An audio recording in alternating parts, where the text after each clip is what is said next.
What do you hear? What do you say?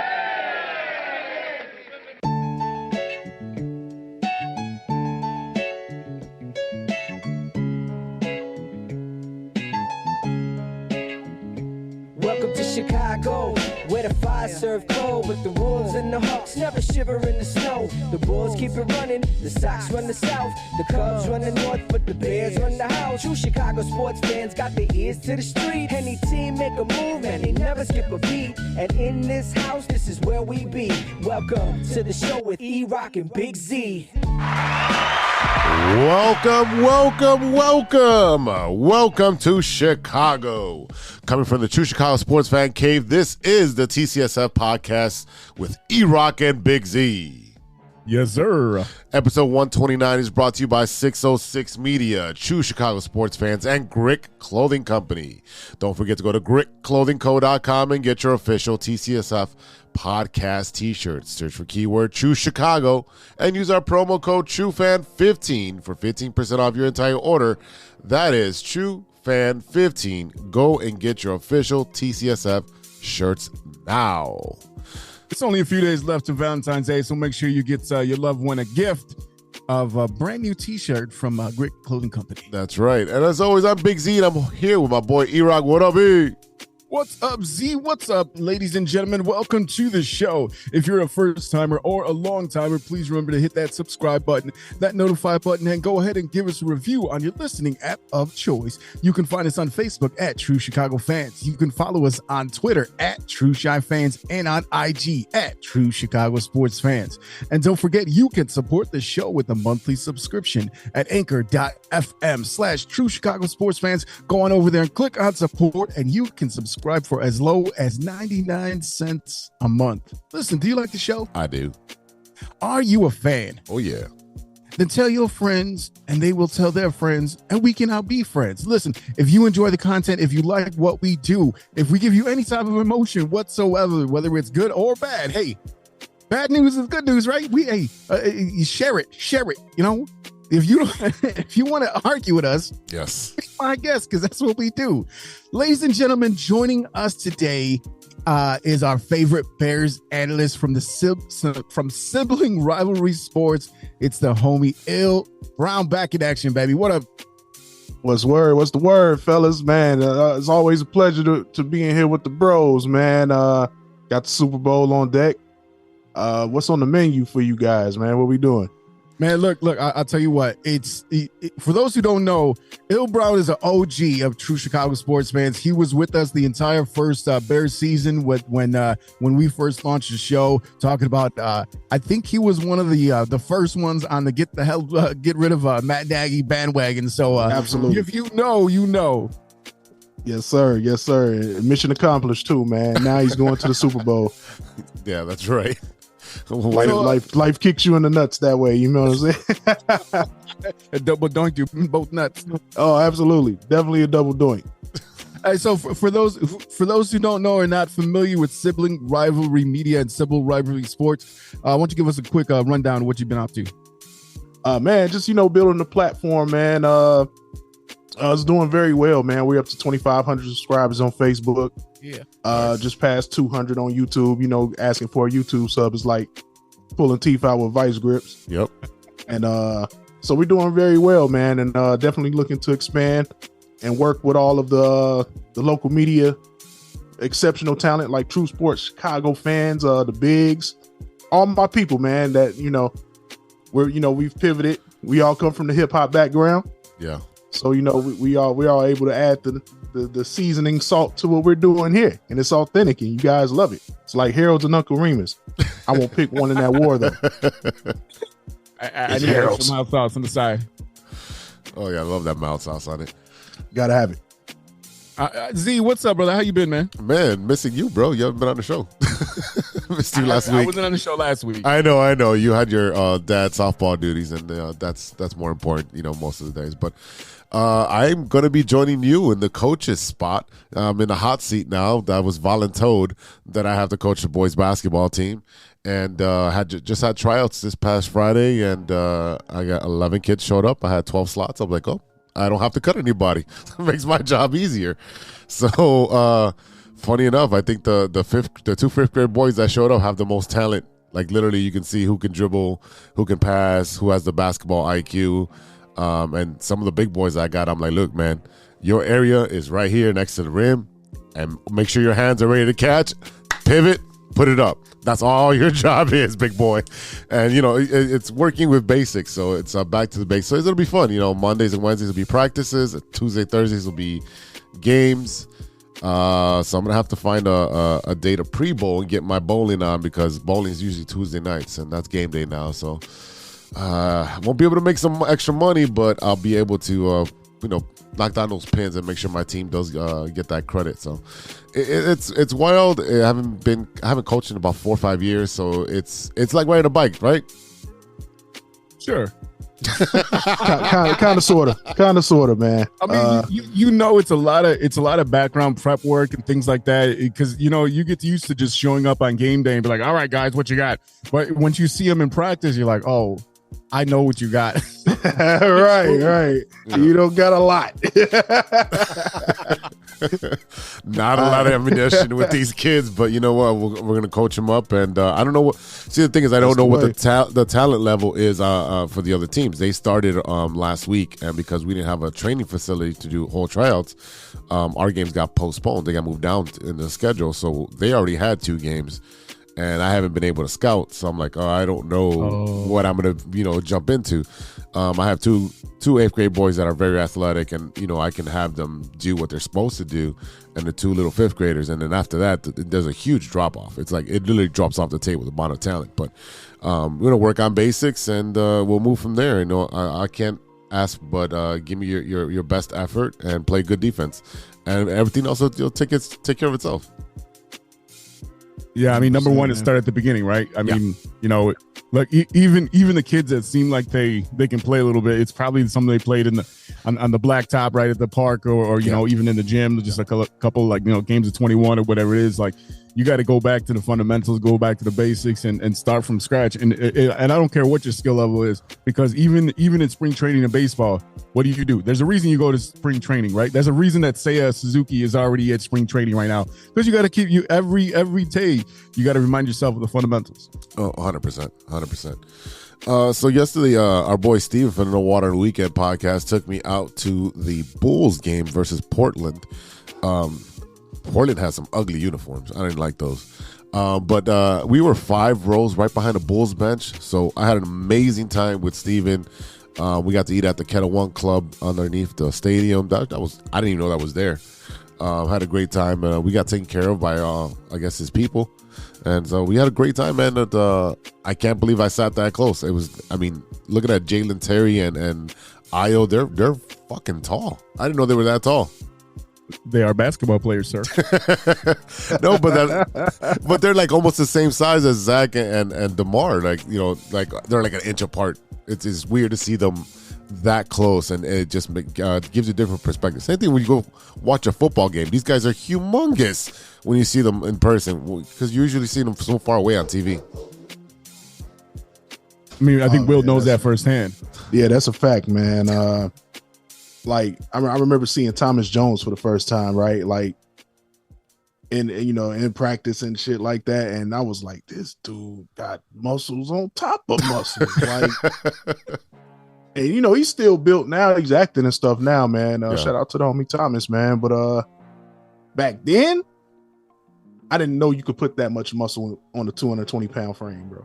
No way that dude was 220. He looked like what's the funny bodybuilder dude? He was swole like him. I know Carrot Top guy super swole, but yeah. A lot of these. You know what it is there was muscle weighs more than fat. No, it don't. Like it weighs the same. It just looks different on your body. 100%. Yeah, man. Like Thomas was huge, man. God damn it. I ran into James Big Cat Williams one time. Ooh, that's a big man. That is a large individual, large human being, man. But that's a lot of people. You guys, I was recently in the studio. We had put out a record not too long ago. I was recently in the studio with Shaquille O'Neal. Wow. Oh, shit. That is I guess besides like if you would run into Yao Ming in person, that is the biggest human being I've ever seen on the planet so far. Like Shaq made everybody in the room look tiny. Security guards, everybody tiny. I mean, how is he in person though? I from what I've seen, he looks like a really like just dope and giving individual. Oh man, Shaq is the most down to earth cat. Like I will have no Shaq slander, bro. Like he's the most down to earth cat. He makes everybody in the room feel comfortable, no matter your background, your bank account. None of that matters to Shaq. He makes everybody feel comfortable and just, man, it was a blast, man. He's hilarious too, man. Like, and then watching him work in the studio was like super dope. Like, yeah, he comes in like he doesn't take it like you think he would come in and goof around and stuff. He's about business when it comes to those raps, man. I believe that. I believe that he's got really good work ethic, and I think that was when you look at his relationship between him and his mom, you could see that in his background as he's coming up, because everything you've seen about like the way that he was even during his playing career, his post-playing career, the way that he handles his business, I mean he seems like a very humble and down to earth and hardworking individual. Oh man, that goes without saying, man. Like, it's all business, man, but he still finds a way to put a spin on it and have fun. And he of course told us anytime we out on the West Coast, go to the spot in Vegas, get the free Shaq chicken sandwiches and all that. So it's like we all got to make a trip out to Vegas there. Yo, so speaking of the studio, man, last night I was actually at the hit shop checking out the listening party for 2 upcoming projects from Shy Native Entertainment. You got Ideal's new project, Feliz y Guapo, coming out 3/3/23. He had a lot of bangers on there. I think it's been a while since he had like a full set. I think I want to say this is going to be an EP. I'm not sure there was that many tracks to make an LP, but yeah, I mean, like, you don't hear him too much individually. A lot of times he's collabing with Mike Logic, so with the Shy Native. So that was really dope. I didn't know. I wasn't even paying attention. I knew it was on the flyer, but it was like 5 minutes from the crib. I was like, let me go show up over there. So that was dope to check that out. And then also Mike Logic and Joey Child's new EP, Too Much to Text Volume 1, coming out this Friday, February 10th. It's got that new single Chips, produced by Max Julian. That video is out right now on YouTube. That hit shop, man, I had never been there before. I didn't realize how close it was to the crib. I've had other podcasters telling me, it's like, there's a spot right not far from you.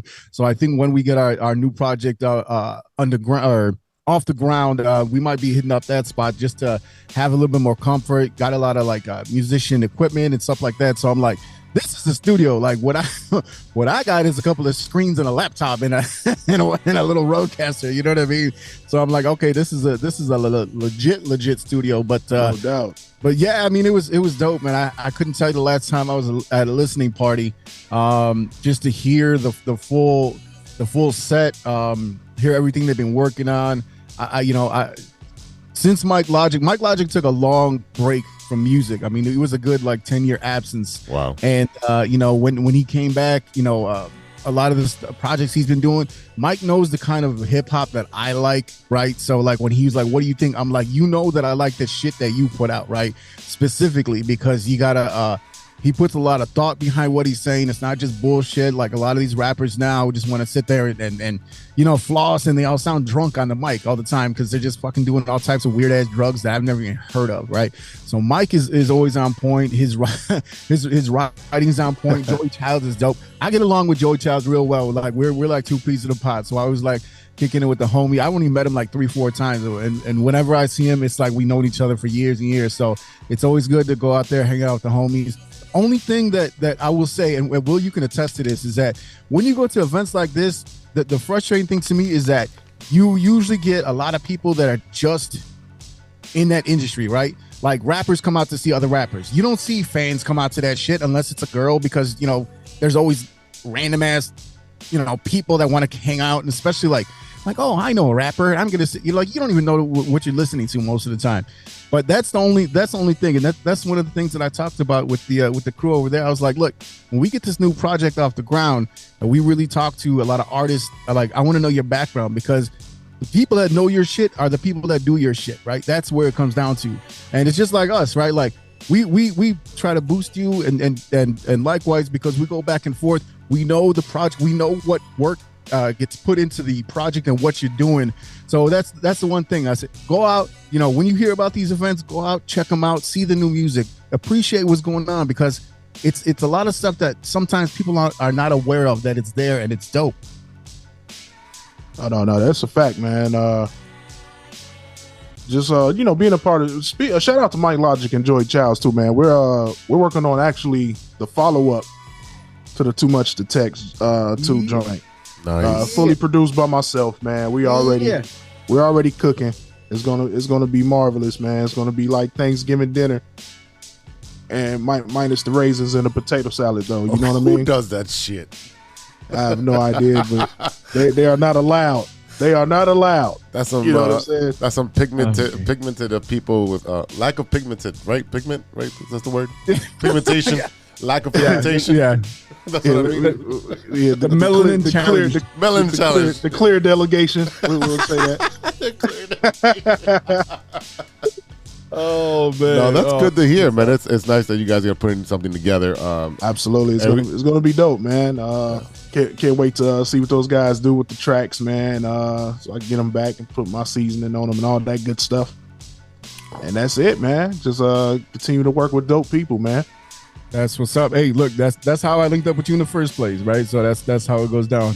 Indeed. All right, ladies and gentlemen, this is our Super Bowl preview show. Okay, we got the Eagles and we got Mahomes, the first two black quarterbacks in NFL history to face off against one another.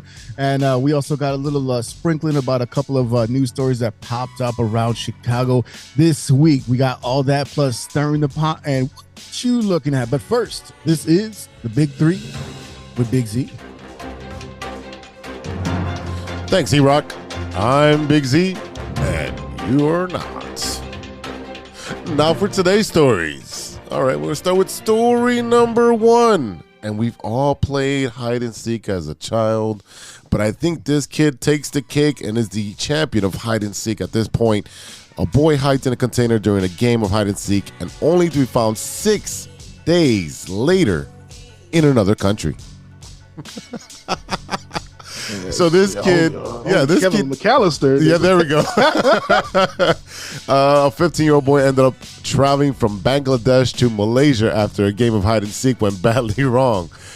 So essentially, he was hiding in one of those containers, and they filled up the container and shipped it off all the way to Malaysia, and found him 6 days later. I mean, this isn't crazy. The kid nodded off inside the container while waiting to be found, and lo and behold, they found him just 6 days later.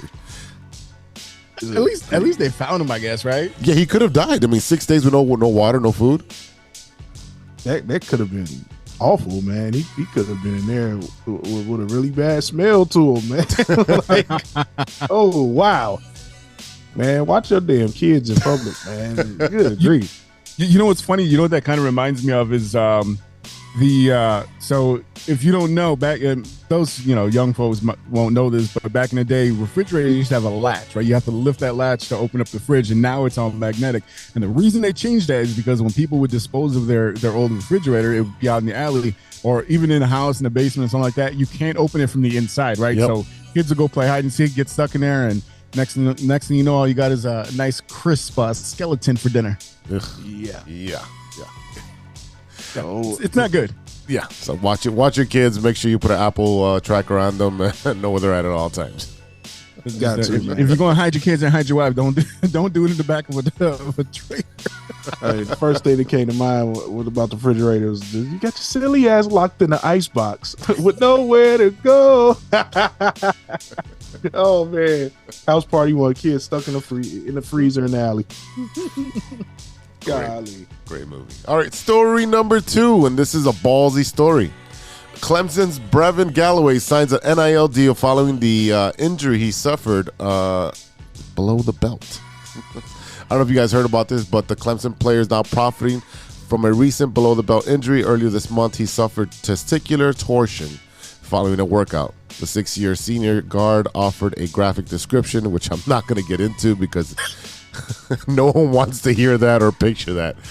He's recovering, and now he has partnered with men's underwear brand Scheinsty? I don't know. Sure. To make sure that his body's well taken care of in the future. So this man loses a nut and gains an NIL deal.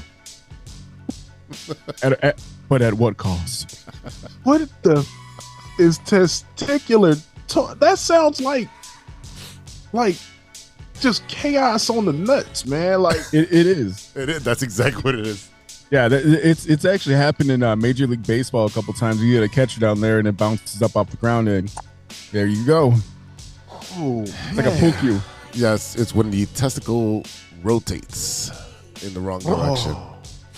Nope. No, thank you. They said cross your fingers, cross your nuts. Don't do that. Yeah. No, not at all. Counterclockwise balls. Golly, man. Yeah, that's some blunt force trauma right there. Good grief. White. Wow. 7-10 split. Oh my God! I think one of the quotes was, "Now I can focus on dropping threes since I know my ball hammocks won't drop my twos."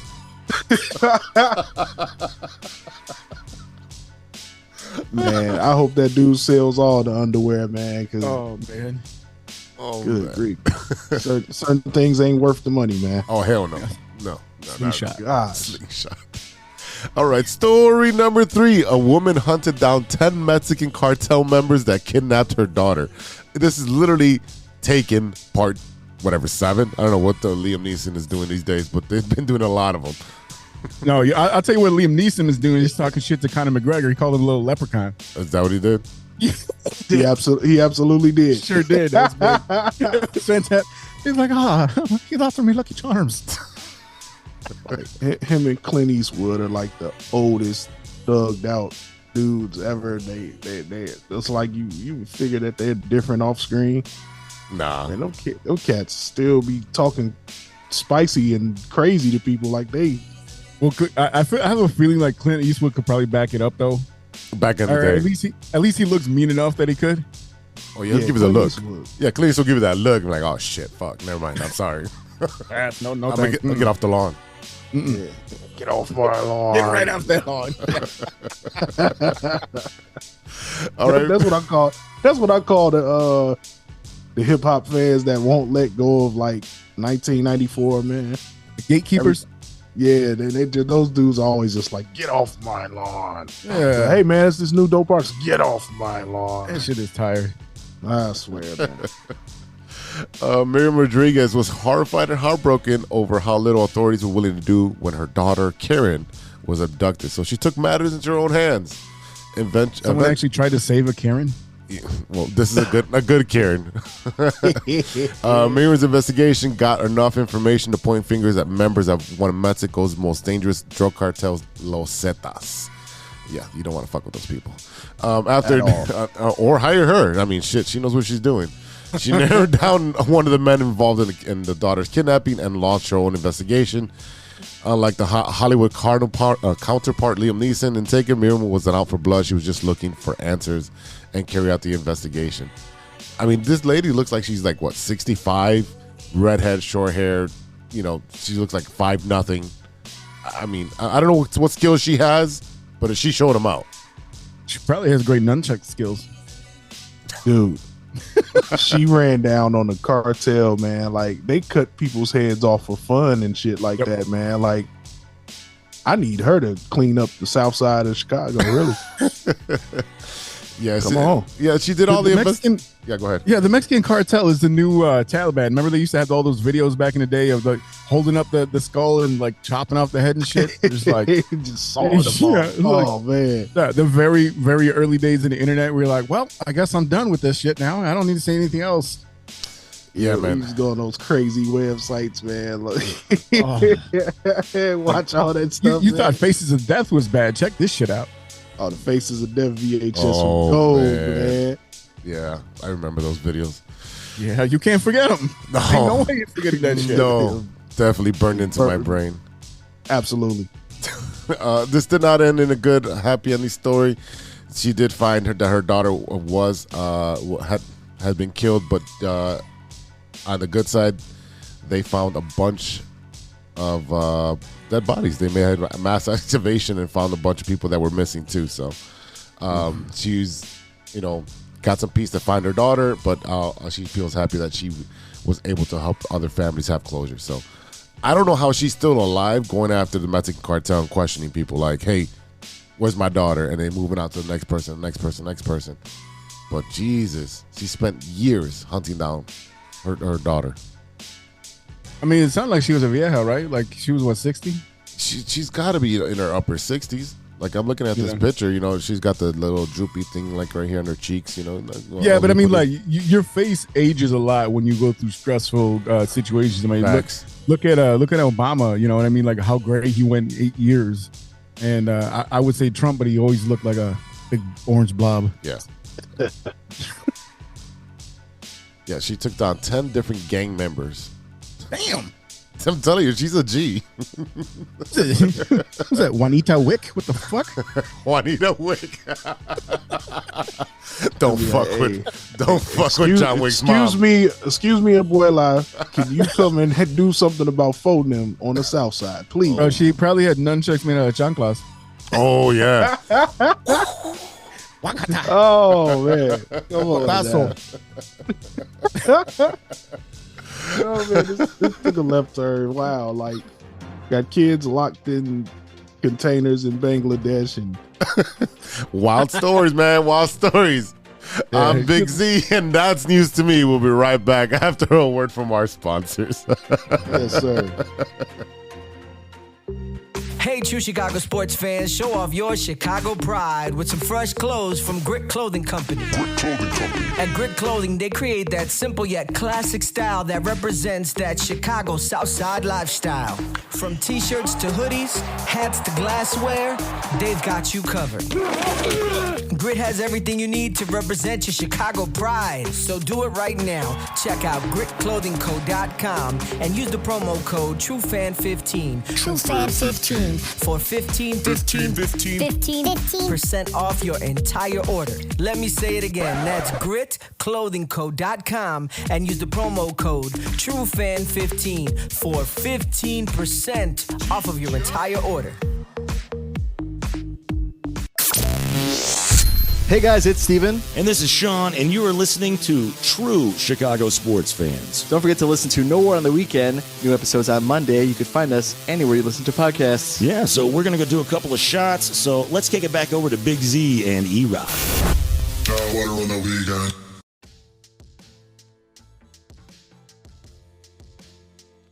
Welcome back to the True Chicago Sports Fans podcast with E-Roc and Big Z, and today's special guest, Il Brown from Sibling Rivalry Sports. This is The Loop, our Chicago sports roundup, where we keep you in the loop. This is Chicago. Doors open on the left at Chicago. Welcome to Chicago. Welcome to Chicago. Welcome to Chicago. This is Chicago. Doors open on the left at Chicago. Welcome to Chicago. All right, E, what you got for us this week? We got a couple of good stories and we got a couple of bad stories, so let's dive right in. Jason Hayward recently released from the Cubs after a 7-year contract and a very inspirational speech to lead the Cubs to their first World Series win in about 1,009 years. In 2016, he signed a minor league deal with the Dodgers, but his heart belongs to Chicago. He has recently opened it's the Jason Hayward Baseball Academy on the West Side. The idea here is essentially to bring back baseball for young black athletes, right? That's something that we've talked about quite a bit on the show before. Yeah. The fact that it's just you don't see black American kids playing baseball because there's really no facilities. And I can tell you, just as a softball coach, you really have to have a little bit of money to be able to kind of have this available to you. It's one of those sports like that. And that's why a lot of basketball for poor kids is what you see because all you need is a hoop and a ball, right? So Hayward said there will always be new kids, there will always be new families, and to me, that's something that's always going to be passed along. I'm just so happy and excited to see what brings the opportunities of fellowship. It's something for this neighborhood to be proud of. Now, just so you know, the lot that they actually built this academy on was unused for 40 years. It was an empty lot, sat there for 40 years. And I know both of you guys know that when you look at the west side and a lot of the south side, a lot of places that were once absolutely beautiful, city don't put resources into, and it falls by the wayside, shit gets knocked down, and to see something like this, I mean, like, it goes on to show you once again what a great guy Jason Hayward is. Oh yeah, 100%, man. Shout out to Jason Hayward for that, man. As a kid who grew up playing little league baseball in the inner city, that is huge, man. Like, you guys just don't understand. Like, without those sponsors, without those finances, without the coaches donating their time, it's virtually impossible to do. So then the thing with Jackie Robinson West a few handful of years back, that just didn't make things any better. So shout out to Jason Hayward for that, man. And look, I always make emphasis to say this, like, baseball, it's so many rounds, man. Like, you can get drafted by accident on baseball. Like, I played a little baseball in high school, and the wildest stuff ever, man. I played left field, right?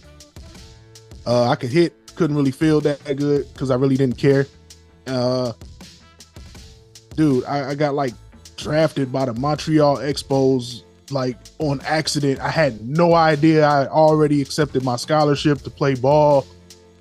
And coach was like, "Oh, by the way, the Expos are interested in you." I'm like, "What?" Like, I wasn't even that nice. Like, I mean, I could hit a curveball occasionally, but I wasn't like, I didn't consider myself a top baseball prospect at any stretch of the imagination. Right. Those dudes have scouts everywhere. Everywhere. I mean, everywhere. Anywhere there's baseball at a reasonably decent level being played, is some scouts lurking. Yeah. Like, nobody scouting can rival Major League Baseball ever. There's so many leagues, there's so many organizations in baseball. I mean, I was just talking to Joey last night, Joey Childs, and he was talking about playing semi-pro football. And I had another guy that I used to work with when I worked at App that was also a semi-pro player.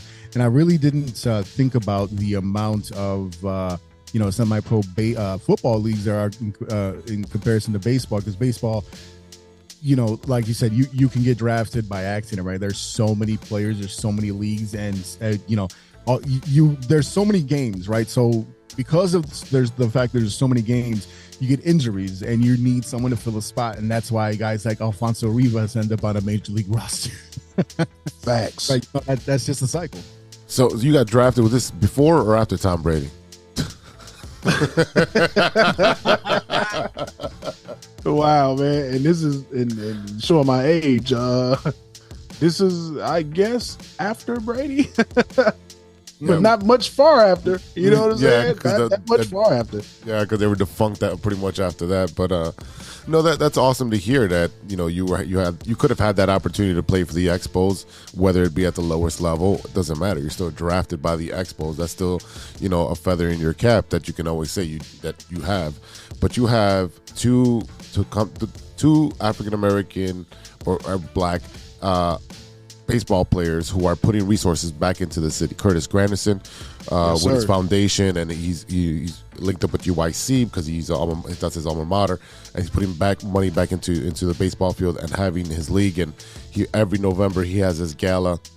And now you got Jason Hayward, who came here and got it became a fabric of the community, and say, you know what, this is what the West Side needs. It needs, baseball facilities, because less than 2% of MLB players are black. Less than 2%.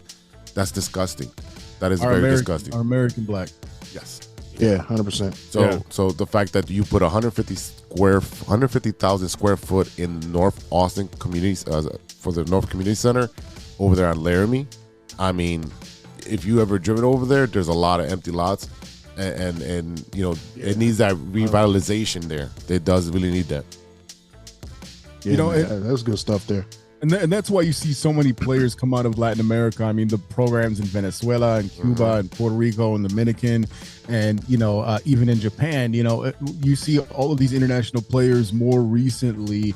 You had like Fernando Valenzuela from the Mets back in the day. I think they just retired his number or something like that this week. From the Dodgers. No, who am I thinking about from the Mets? There was another. It was someone from the Mets from the '86 team. But anyway, so like you see a lot of these pipelines come through. I mean, our guy Mike Rodriguez, which is talking about that last year when we had him on, and how he was. You see all of these facilities set up for these sports in Latin America, and that's how they're able to make it. I mean, you can't tell me that the kids on the West Side or in poor neighborhoods in the projects in America, they're not interested in sports, but they don't have the facilities. These players are poor too, right? They're sitting there like, they're going to play in a dirt field. They're training. They're doing whatever they can. They got a stick and a ball, but they're going out there and doing it because they want to make something, right? And that's the difference is these opportunities are not provided to young Black Latin Americans here. The facilities are not here because you need money, and in the United States, it's all about money. Yep. Yeah, unfortunately. Yeah, it's crazy. I used to teach on the West Side, or I used to teach at Al Raby, and part of teaching PE, I would really emphasize in giving them the opportunity to explore different sports. I'm like, guys, there's more than basketball and football out there. Some of you guys can make it in volleyball and go get a scholarship in volleyball because you can jump really good and you can serve very well. There's other avenues that also don't kill your body. And then, we started a baseball team. I'm like, every football player, every basketball player is joining the baseball team. We're going to have 30, 40 guys. I don't care. You know why? Because if one of you can hit the ball and catch the ball, guess what? Someone's going to be in the paper. Someone's going to get scouted. And guess what? You can get drafted at 16 and start making money now. And isn't that how the Cubs got Contreras? Yeah. Yeah. Like I was a sophomore in high school when, I was my coach let me know, hey, they're trying to draft you, dude. I'm like, what? Wow. And that's the thing is that, in our communities, how we grew up, we didn't have a lot of resources. I didn't know about hockey till I was like 12. I don't know what it was. I ended up playing floor hockey and being very good at it, but I can't skate. I can skate. I can't stop. I can go. Yeah, I can go straight. But because my parents didn't have the resources, I wasn't in AAU. I was, hey, go to the park district and whatever they offer there, that's what you're going to play. Right. You learn how to play basketball, football, volleyball, floor hockey, and I learned, tumbling, all that stuff. I learned there because it was available to me and it was free. This is a great avenue to put something of value that's going to be there for a long period of time, and it's going to have generational influence because now you're going to introduce baseball to these families. Yeah, 100%, man. Like, and it's just, you never know what kids will be naturals at. You know what I mean? Exactly. So, having the ability for them to just try a bunch of different ones, like you said, is so important. It's so important. Hey, everybody can't hit a jump shot. Everybody can't run and tackle and, but hey, you may be able to hit a curveball. You may be able to, like, hey, you never know. You might be dope at soccer. Like, we played all of that growing up. The one thing I'll say about something like this, so the difference is that back in the day when we were kids, I mean, we would play every sport, right? Now I will say as a softball coach, the reasoning that these kids can't do as many sports is because there's just the schedule is way more hectic, right? Like, if you're good at this, we're going to keep pounding this thing, you know what I mean? So you can get better at it. I mean, and we want to encourage you to try other things because your most well-rounded athletes are those who do play different sports, right? So like my daughter now, she's going to be 13 soon, and she's like, I want to try volleyball. She's a tall kid, you know what I mean? She'd be really good at it. She played basketball last year. She didn't really... Like, we came up playing basketball because that's how we could afford, right? All you needed was a ball and just walk over to the park, even when it was cold outside, right? Mm-hmm. But like with what she's doing now, she played basketball for one season, had no idea what to do. She got to the top of the key and she just stayed there like that. They're like, oh, this is where, when you come down the court, this is where you stay. So she stayed there like it was a base, right? She didn't know that you could, so and it was, junior high, 6th grade basketball. So it was a big difference. Speaking African-American, Chicago Cubs, Dexter Fowler retired after 14 seasons in the majors. And just one day after announcing his retirement from Major League Baseball, he has joined the Marquee Sports Network as a studio analyst. He's going to be contributing primarily to pregame and postgame coverage for the Cubs next season. As you know, he helped the Cubs win the World Series in 2016. He hit .276 that season. He was selected to the NL All-Star team, and he helped the Cubs win that World Series with a leadoff home run in Game 7. So, you go, we go. Dexter Fowler was so important to that team. I remember when he came back after that first season that he came over, and then he just surprised everyone in spring training, showing up in street clothes, because I think it was said that he was signing somewhere else. I don't even remember where the hell it was. And the next thing you know, he just shows up on field, and I was like, oh shit, that's what up. That was like a defining moment of that season, and seeing him complete the journey and being the one to lead off the World Series in Game 7 with the homer. I mean, that was right there. That was one of those dudes where I wish they could have kept him. And but hey, glad that Dex is back in the fold. Once again, you're showing that these World Series champion players coming back to Chicago, being a part of the community. And I promise you that you will see Dex get involved with Jason Hayward's academy, because they are boys. Yeah, I mean, that goes hand in hand. Why wouldn't you do that? And also the Cubs should be pouring money into that as well. Why not, plant some seeds and see what can grow there? I mean, if you do it for Latin America, why can't you do it for the city that you make business in? Reinvest in your community. I'll tell you, one player definitely needs to get involved is Tim Anderson, a current player. Yeah, we had Abreu, who was really involved with the Easter Seals, and that organization. He was donating money for the fields and for the kids to play baseball. I don't know specifically what Tim is involved in at the moment, but I think right now Tim's got to worry about Tim right now before he can help anybody else. Well, what I mean by that is, just as a current player, I mean, you got plenty of time in the offseason. You're going to tell me on a day off you can't show up there. Like, hey, Jay, hey, like, this is what's up. We're African-American players, black players that play in Chicago.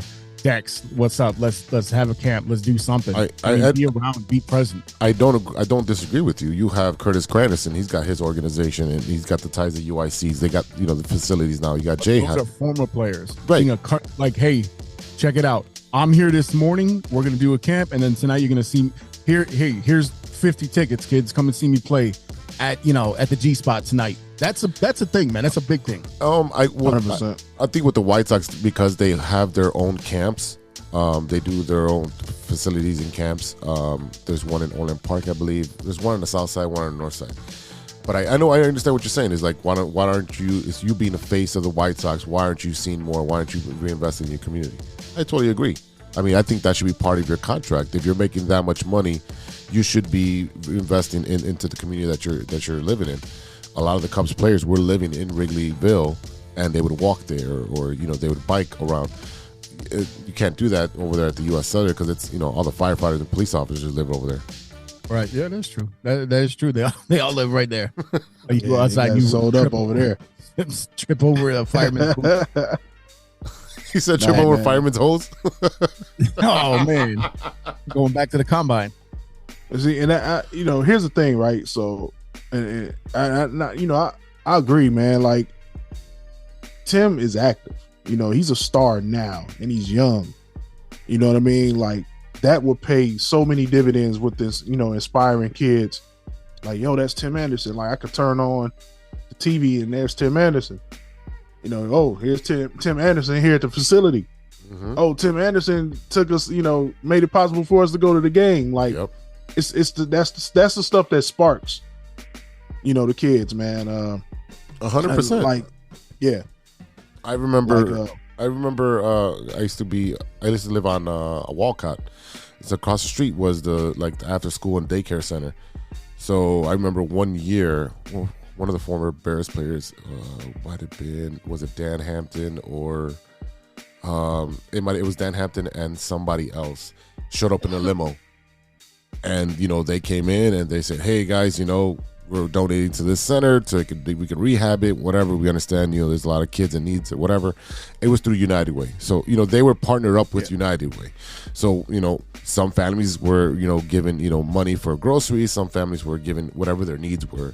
And, they took 25 kids to a Bears game. I wasn't one of the 25, but it doesn't, for me, I was like, I'm fine. There's more kids that had it harder than I did growing up. So I wasn't really mad that they got to go and I didn't. But those are the things that will make you a fan of that sport, of that person, and make you want to give back later in life. So if Tim Anderson can be like, "Hey, you know what? I'm gonna open my own camp. It's gonna start, so and so date. It's gonna last 10 days, and we're gonna pay for everything. Kids are gonna get their food. They're gonna get uniforms. They're gonna get a bag full of cleats, bats, everything.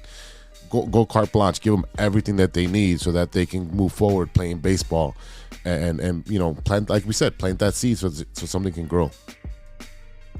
On the flip side of that, a very famous hockey player from the Chicago Blackhawks has just passed away. Bobby Hull passed away. Will, I want to get before we go on to the Super Bowl, I want to ask you what you think about Kyrie requesting another trade, trying to force his way out of every team he's ever been on. What do you think about this, man? Man, and Kyrie is such an enigma, man. Like, just like, dude, like you literally had every opportunity for things to work in your favor. You know what I mean? You had your chance to be the man. You had your chance to be the sidekick. You had your chance to be a part of a super team or two. Like, what's it going to take for that dude to be satisfied, man? You know what I mean? Then he had the whole thing with the anti-Semitic comments. Well, not even, I guess it wasn't really that egregious to me, but you just have to know how large your platform is. You know what I mean? Like, you're in the NBA, and they're not just like the 10th guy sitting on a bed. You're a star player in the NBA with a $200-something million contract, man. Like, you're going to be scrutinized for everything you do. So, with that all being said, I would definitely try to figure out a way to get him to the Bulls. We need help at point guard so bad right now, dude. Like, look, I was playing 2K the other night, right? And they do the real player DNA stuff. Like, they take the analytics from like real basketball analysis, and the entire fourth quarter, if you play with the Bulls, whoever's inbounding the ball will look off the actual point guard and give the ball to DeRozan. He will dribble up the court and shoot a midi. Make or miss. The whole fourth quarter. I said, this is like real life. We need a point guard. We need a point guard, man, because it's like at this point they're like waving Billy Donovan's instructions off in the fourth. Like, man, watch out. Go get his ball to DeRozan. He gonna dribble and shoot a midi. Yeah, I don't think they listen to the coach right now. It's all ISO ball. It's disgusting. So if we're gonna do that, I'd rather have one of the best ISO players in the world with the ball as opposed to, how many times have you seen Vooch and Zach just standing there wide open while while DeRozan's shooting the midi? Mm-hmm. They just stand there because they didn't get the ball. Yeah, they know that. And Billy Donovan's just standing there letting it happen. Like, come on, man, where your balls at, man? Like, take the ball out of his hands, please. With Kyrie in as a Bull, like, who do you give up to get him? Like, that's the question right there. That's the question, because the one that so of course Mike Logic from the All Net podcast definitely had something to say about that. And his thing was to try to swap Zach for Kyrie. The contract's got to match up. You gotta remember that money's got to match up. True. So that's something that's where it matches up. Right, but I think that just the general discussion was about who would you be willing to give up, right? And I've said it several times that Zach LaVine has the lowest basketball IQ on the court at any given night. I mean, he is a guy that gets by on his natural ability, but I mean, he's, you know what, I've said it before, he reminds me of Devin Hester, like just God-given ability, dumb as a brick, because even when you hear him talk, like I feel like I feel like Zach LaVine and be like, hey, have you read that book? Like, what's a book?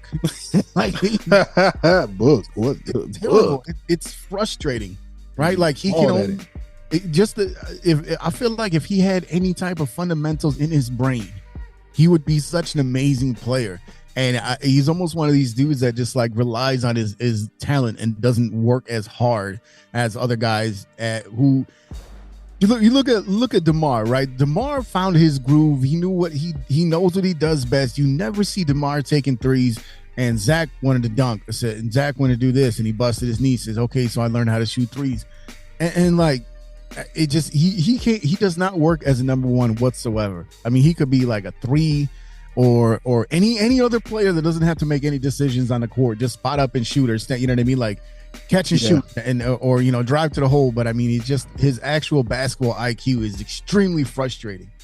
He doesn't understand how his athletic ability and natural gifts, how much he could affect the game. Yep. And he just refuses to understand that. No, nobody can stop me from getting to the bucket. No one. No one. He has a great first step, and he can get by anybody, and he doesn't use it at all. Yeah, and there's times where you need to settle down the game. You need to say, hey, you know what? I need to get these guys. I need to get their bigs in foul trouble. He's not ever cognizant of the flow of the actual game. Right. Like, yeah. As far as just a straight, pure scorer, yeah, he's got that. He's got every tool that you want in a scorer. But in the fourth quarter, when I know Embiid has 5 fouls, I'm going to attack. Mm-hmm. He will shoot a step back 3. Like, he doesn't understand situational basketball. And Billy Donovan's not really doing him any favors either by putting him in the right spots to kind of, get the best out of what he can do. So this team's missing Lonzo so bad. And I don't think Lonzo's ever coming back. I don't think so either. No. So that's why I'm like, hey, if we can get Kyrie and he wants to come play for the Bulls.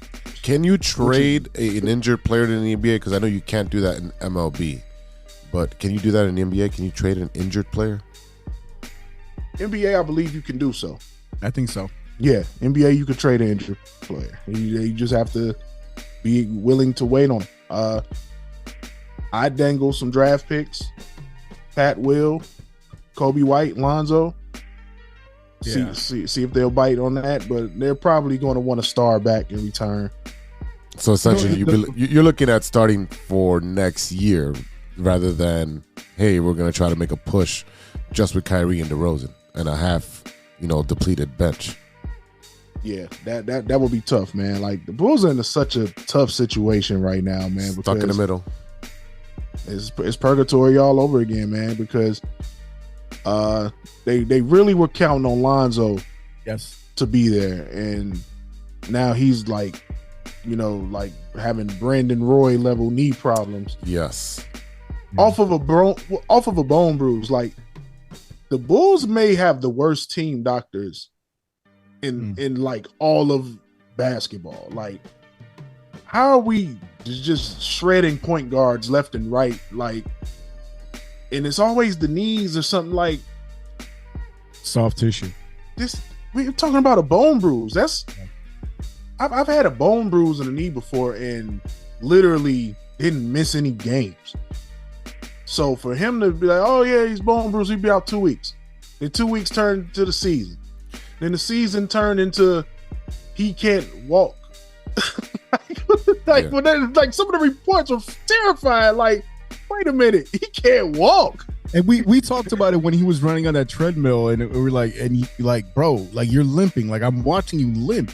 Like, you're not running properly. Like, it's just, and we talked about it a couple. It was so cringy.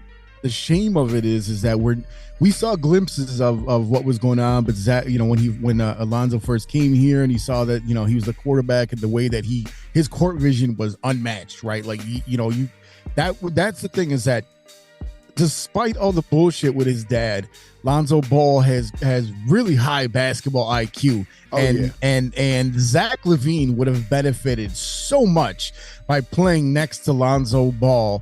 And the shame of it is that after all is said and done, after they went and got Ball and they went and got DeRozan and they gave Zach a max deal, and you got Vooch in that trade, and you got P. Will at number 4, who just first of all, he needs the man to fuck up because he needs to be a dog. He's been playing better. He has been playing better. That's fine, but he just don't have the balls. And I talked about the possibility of him being hindered by these all-star players ahead of.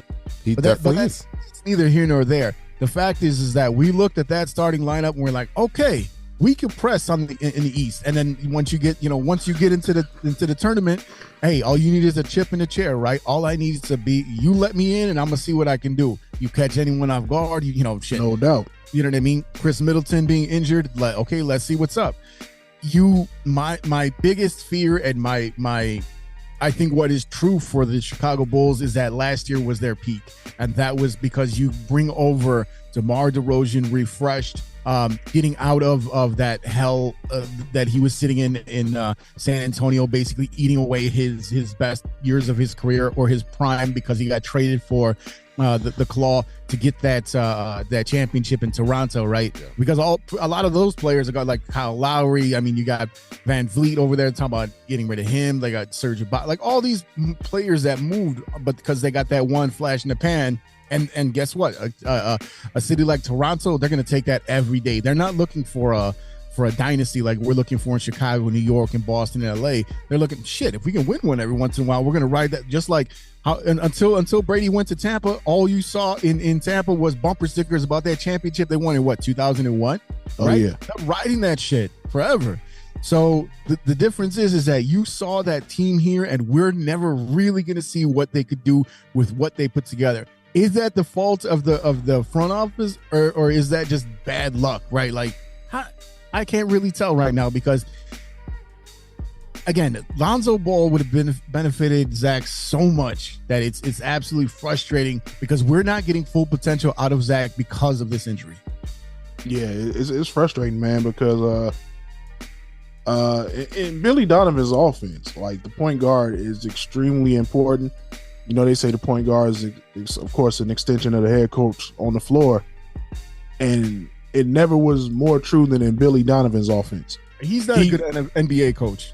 Yeah. He's a great college coach. He's very much so a traditional college coach in every sense of the word, where he's like, hey, I need the point guard to run the show. Yep. Now you take away his point guard, and now, the inmates are running the asylum on the floor. That is exactly what's happening, where you see Zach and DeMar playing iso ball and taking turns. And then, you get Vooch. They give him 4 or 5 good looks in the first quarter and then never go back to him again. They forgot all about Vooch. And it's like, dude, Vooch can get you 30 points easily and 10 rebounds every single night if you use him correctly. He's one of the few bigs in the NBA that's willing to play in the post. Yeah. And nobody knows how to defend that shit anymore in the NBA. Nope. They're like, what's a jump hook? Nope. We can't stop this guy. And then he just gets frozen out for the rest of the game.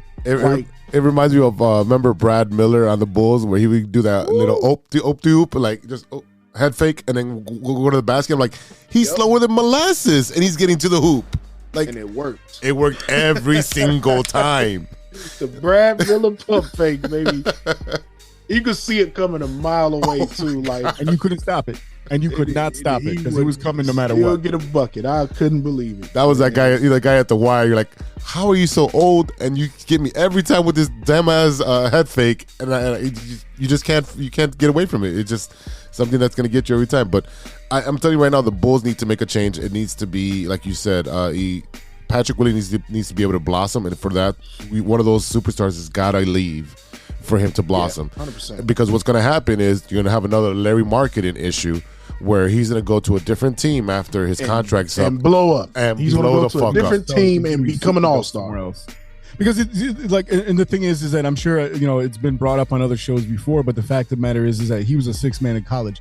He's never had to be the man, right? He never had to be the man. He was drafted on pure physical potential, right? And that's just what it is.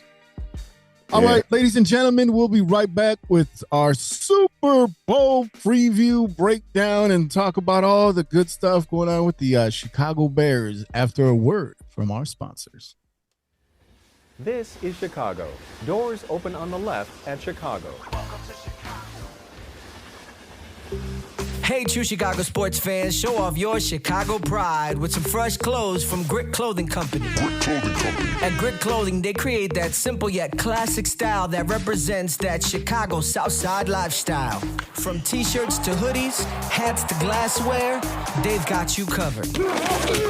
Grit has everything you need to represent your Chicago pride. So do it right now. Check out gritclothingco.com and use the promo code TrueFan15. TrueFan15. For 15% off your entire order. Let me say it again. That's gritclothingco.com and use the promo code TrueFan15 for 15% off of your entire order. Hey, this is comedian Ken Garr, and I was just a guest on the True Chicago Sports Fans podcast with Big Earl and G-Money and a bunch of weirdos. So tune in. Welcome back to the True Chicago Sports Fans podcast with E-Roc and Big Z, and today's special guest, Il Brown from Sibling Rivalry Sports. I'm so disconnected from basketball. It's so because I feel like it's the only sport where you can't catch lightning in a bottle anymore. Right, like football, you get hot and you can win the Super Bowl. You can win the whole shit. Same thing with baseball, hockey. Sure, I don't know.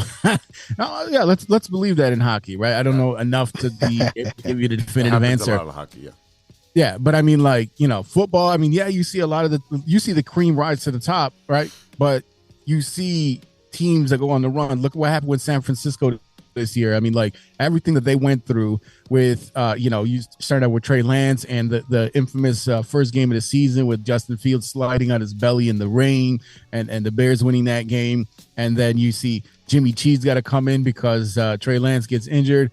And then halfway through, you got Brock Purdy, Mr. Irrelevant, come in and do his thing. I mean, that was very impressive. So you get on a hot streak and you look at teams that were supposed to be good, right? Look what happened to Arizona, right?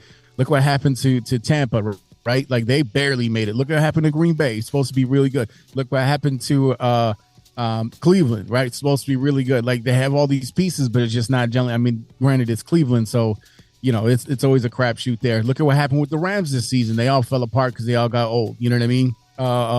Buffalo, very good. Fell apart at the end. You know what I mean? So it's just you're looking at right now. The AFC is amazing because you look at the talent of the quarterback. Talent level at the quarterback position in the AFC right now. You can see a lot of these guys just playing each other over and over and over again. Oh yeah, Joe Burrow was the one that said, "What's your Super Bowl window? As long as I'm still playing." And that's the mentality. I really, really like Joe Burrow, and I really like Cincinnati. I'm really looking forward to seeing if they can get over the hump. Because I mean, they're going to get over the hump because of him. He'll be the reason championship game. That was all the penalties were a little suspect. One-sided, yeah. But it's going to be fun to watch. You got Buffalo, Cincy, and Kansas City. Those are three teams you're going to watch no matter who they're playing. But when they play each other, that's literally a mini Super Bowl because that's the cream of the crop, right? That's the best of the best that's happening right now. And you have two upcoming quarterbacks, and now Mahomes is a veteran at this point, compared to them. And those are always great games to see because they're gunslingers. And you want to talk about Bulls are coming. Justin Herbert, Trevor Lawrence, the young pups are coming too. Yeah, that was You want to talk about out of nowhere? Look at Geno Smith this season. Sheesh, and they're talking about extending him, man. And why wouldn't you? They did. Yeah, he earned it. He went out and earned it. So speaking of Geno Smith, right now they are literally right now playing the AFC NFC Pro Bowl flag football game right now. Look, this is good. Am I watching it? is it on? That's the difference, right? Like it's on right now on the TV. Am I paying attention that much? But Will, let me ask you, what do you think about this new competition where you got the flag football game, but you have all these other competitions where they got to throw it when they run up here. You got Darius Smith trying to hit a golf ball for the first time in his life. All these other skill competitions. What do you think about those? Man, get that shit out of here, man. Like the Pro Bowl is done. Get it going. The best players are opting out. Guys who should be playing are playing in the Super Bowl. It's just terrible at this point. Get rid of it. Just let's just do the all pro teams, man. Just get rid of the Pro Bowl selections. All of that crap needs to go. Yeah, I disagree. Shit. I disagree because to me, especially with a sport like football, which is more than any other sport compared to warriors and soldiers and all this other shit. These guys are just having fun right now. I'm watching, Devontae Adams and Tyreek Hill out there getting coached by Peyton Manning, and he's got the little headset. And how far can you throw? When the Pro Bowl will come around, my favorite part of that was when they had on ESPN. They had how far can Steve Young throw a football versus Dan Marino. No, if they're gonna bring that back, then that's a big part of this competition right here. And now you're literally just seeing the skill, like Tyreek Hill taking a pass from Tyler Huntley. Like, hey, can you get around this guy quick enough? He can't. It's actually entertaining because no one's at really risk of like physical injury unless you blow out an ACL or something like that. And it gives the fans a show, and you get this. It's literally just like, all right, hey, can you catch this before I can? You know what I mean? This reminds me of backyard football. Hey, wait till them ratings come back, man. Oh yeah. Wait till them ratings come back, and then we're gonna revisit this, bro. It's going to be one of the worst rated. and that's perfectly fine. But I do want to remind you, they should have done this years ago. They killed the Pro Bowl years ago by they killed it when trying to make it Hawaii. Yeah, by trying to make it competitive all these years. No, they should have kept it fun, like you said, with the skills challenges and stuff, and the quarterback challenge and all that stuff. That's what people want to see. Yeah, put them in American Gladiators. Give them the American Gladiators kind of stuff. I just watched Devontae Adams toss it over to Tyreek Hill to run it into the end zone right there, right before Jalen Ramsey knocked him out to Timo. It's just entertaining. It's just, you know what I mean? And like I said, this is just them going back to like, all right, man, you remember when we used to play this shit in the backyard in the dirt field? That's what this reminds me of. Yeah, it's nostalgic, but they spent years of giving us the most nap time inducing Pro Bowl experience. And that's why I think this might be successful because everyone knows that it's different than what you had before, right? You got, you know what I mean? Like I said, it's going back to the fun of it. It's something different. It reminds you of being a kid. It reminds you that they're out there having fun and they're treating it like a game. Yeah, and they also kicked the Pro Bowl in the nuts by moving it before the Super Bowl too. Yeah, like, remember it used to be. You're filling that gap. Yeah, but they used to advertise it. This is the last time you're going to get to watch football for the rest of the year, and that in a sense made you want to tune in no matter what. Like, right. Last hurrah, So that's kind of what this is here. Is that it's like, hey, you've been watching 20 straight weeks of football, every single week, whether it's college, whether it's high school, whether it's NFL. This is something to fill because how much can you talk about the same thing about the Super Bowl? Yeah, I understand that, man, but it's the Super Bowl is still the steak on the plate as opposed to the mashed potatoes, the mashed potatoes and the broccoli and shit, man. Like the Pro Bowl is definitely the broccoli, 100% the broccoli, bro. Without cheese, I like no seasoning. It got cheese on it. If you would have seen that play, I just saw it. They got cheese. It's not even steamed broccoli, man. It's just the fucking. Like you go to Aldi and just get the frozen broccoli and just boil it in water. That's the Pro Bowl. Oh God. Oh God. Hey, but I'm telling you, if you get a chance to watch what they're doing, I'm gonna check it out a little bit. What channel is this on? It's on ESPN. Oh. It's on right now. Well, they're having fun, right? I mean, that's where they're going. Anyway, listen. Let's talk about some Super Bowl because this is there's a lot of really fun storylines going into this game, Kansas City and Philly. First off, of course, you got Andy Reid Andy Reid, who coached the Eagles for a long time, coached them in 4 straight NFC Championship games, taking them to 1 with Donovan McNabb and Terrell Owens and a few other Tyron. What's his damn name? Hawk? No, what the hell's his name? Donovan The running McNabb, back that they had. Huh? T.O., Donovan McNabb. Brian Dawkins. Brian Dawkins, don't think about it. So you had a lot of all them guys. You talk about Westbrook, Brian Westbrook. There you go. Yeah. Westbrook, Dawkins. They had a lot of players on that team. That was a very interesting team. T.O. playing out there with like a broken leg or whatever it was. So, there's a lot of storylines coming here. Andy Reid was there his first 14 years as a head coach in Philly. And you also have Sirianni, who was I guess he was in the staff of Chiefs. He was the Chiefs offensive control coach under Todd Haley. And he was promoted to the assistant quarterback coach in 2010 and so on and so forth. And he kind of just made his way up. And now he's the head coach of the rookie head coach of the Philadelphia Eagles. So look, this is one of the matchups there, and I'm pretty sure Andy Reid knows what to do with Sirianni. What do you think about this coaching matchup here? Yeah, man, it's going to be interesting, man. Like, of course, Andy Reid's one of the best in the business, man, and even his tree proves that. And Sirianni's the young hotshot coach, man, and they got a lot of weapons in Philly. Kansas City's banged up pretty good right now still. Yeah. We still don't know who they're going to roll out there receiver. They're really banged up at the wide receiver position.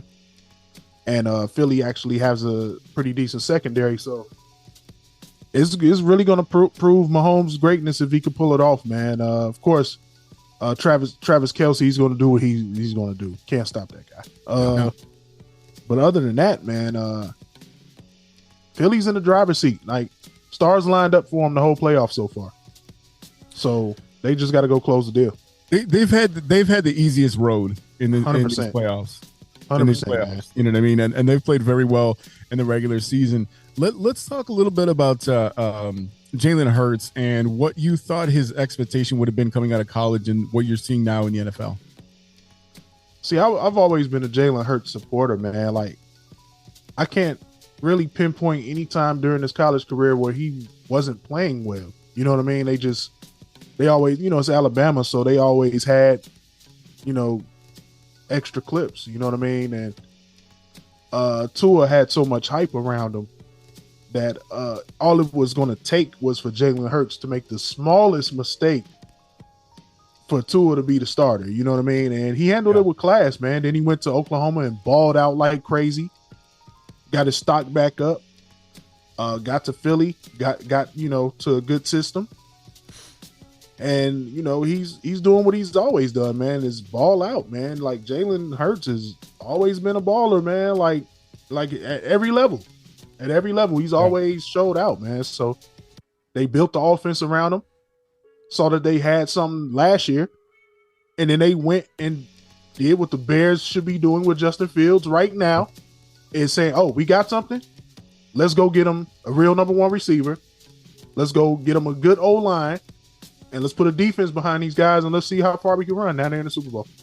So, talking about Jalen Hurts and talking about, the comparison to Justin Fields, we saw them face off against each other. There was a very highly anticipated matchup, regardless of the fact of what the actual records were on paper. But, when you actually seen them out there on the field playing, when you look at the trajectory of what Jalen Hurts has been able to do, especially considering the way he kind of came into the league, there was not a lot of I think a lot of pundits didn't really believe in his skill set translating into the NFL.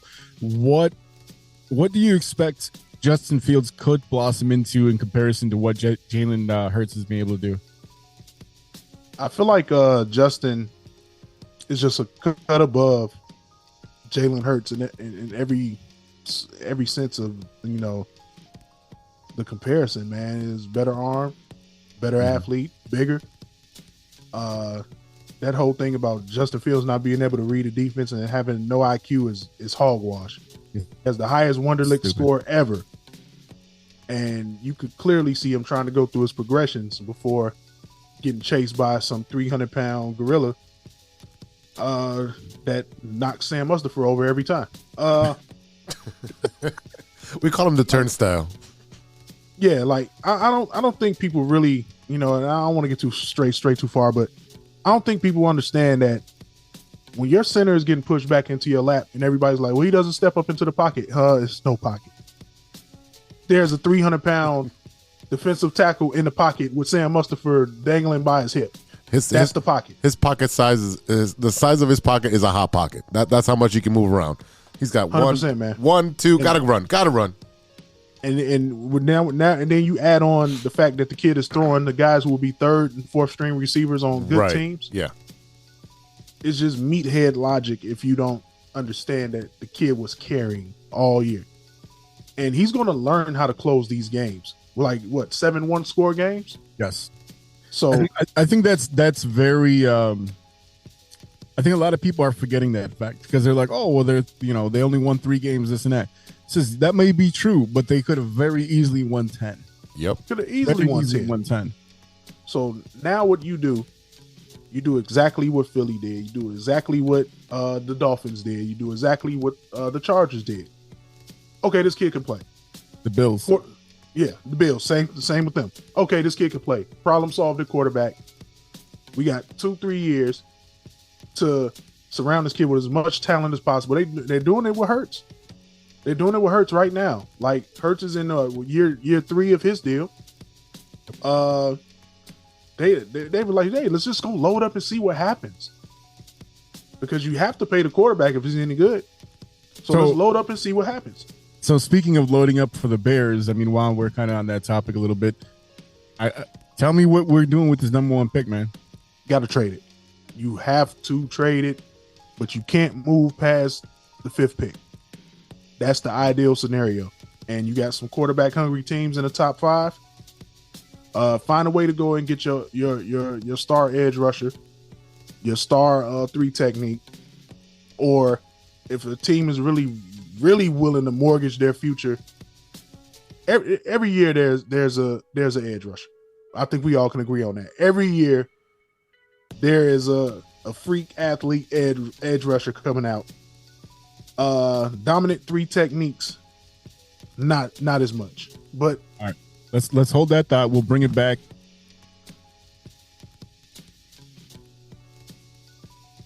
Okay, yeah. So I mean, like, Will, you think that, like, you say go no lower than 5? Who is it that you think that they should be targeting then?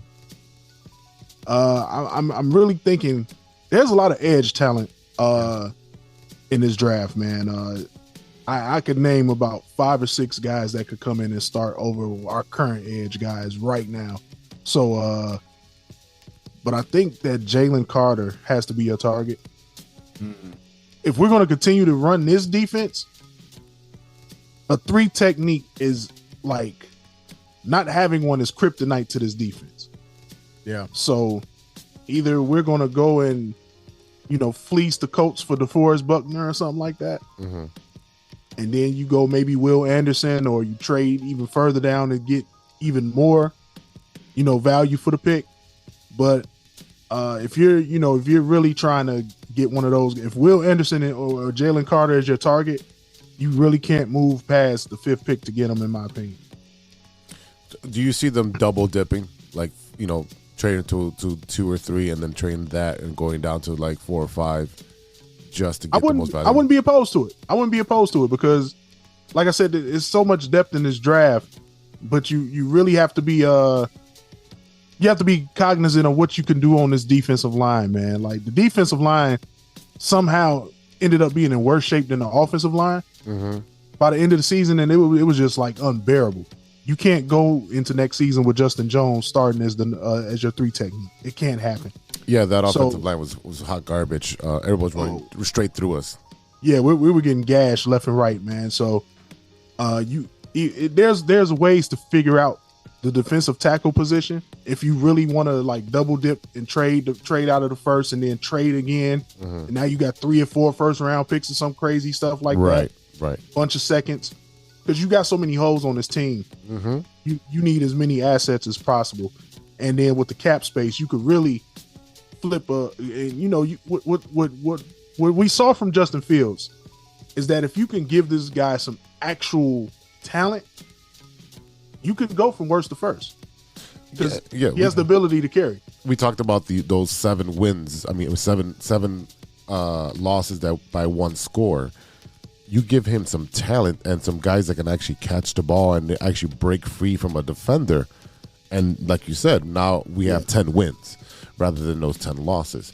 That's how you go from worst to first. And like you're saying, right now we have to shore up the defense because the defense is really Swiss cheese at the moment. And so if you're looking at the defensive and offensive line is what you should be looking at. And you have about $90 million, if I remember correctly, at the moment, because of all the escalators. We had like over 100, but now the escalators brought all that cap money down to about 90.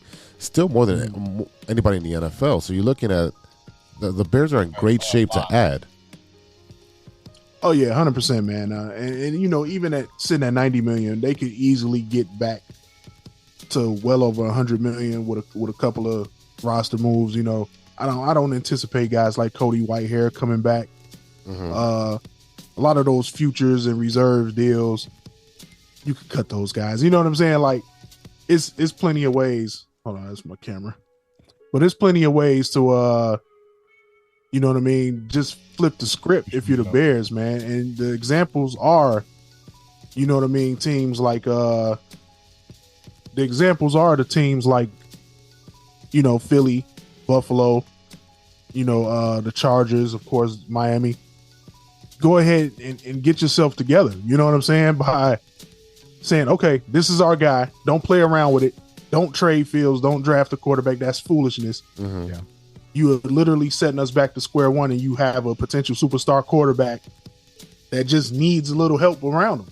Like, so let me ask you, talking about potential superstars, what did you think about the Roquan Smith trade? I thought it was necessary because that giving him what did Roquan end up getting, like 118 or 120 or something like that? He got a lot more than the Bears were going to pay him. They $20 million a year, pretty much. Now you have to look at the Ravens situation, right? I'm pretty sure they're going to try to franchise Lamar, right? Mm-hmm. But long term, if you're Lamar, you're like, man, they just gave an off-ball linebacker $100 million. Mm-hmm. That means there's no money for receivers, which is what I've been begging for the whole time I've been an elite quarterback here. So Ryan Poles shows that he's willing to buck the trend, which has always plagued the Bears, by saying no to the defense for once. No to the monsters of the Midway mystique. Yeah. As much as I like to disagree with some of his takes, Colin Cowherd, he's right. Like, sometimes you have to change the culture. Yeah. And we've been the smash mouth, return to the 85 Bears glory, Chicago Bears, our whole lives, literally all of us. So now to have a general manager that's like, no, I'm not going to handcuff this team by giving an off-ball linebacker $100 million. I'm going to let him walk. I'll draft his replacement in the 3rd round and get just as much production. Kid named Sanborn just steps up out of nowhere and is giving you the same production. All right, before we get back into Super Bowl, I want to throw some names out there. I want you to give me your just first gut reaction, 1 or 2 words on each one of these players. This should be interesting. Chase Claypool. Stay tuned.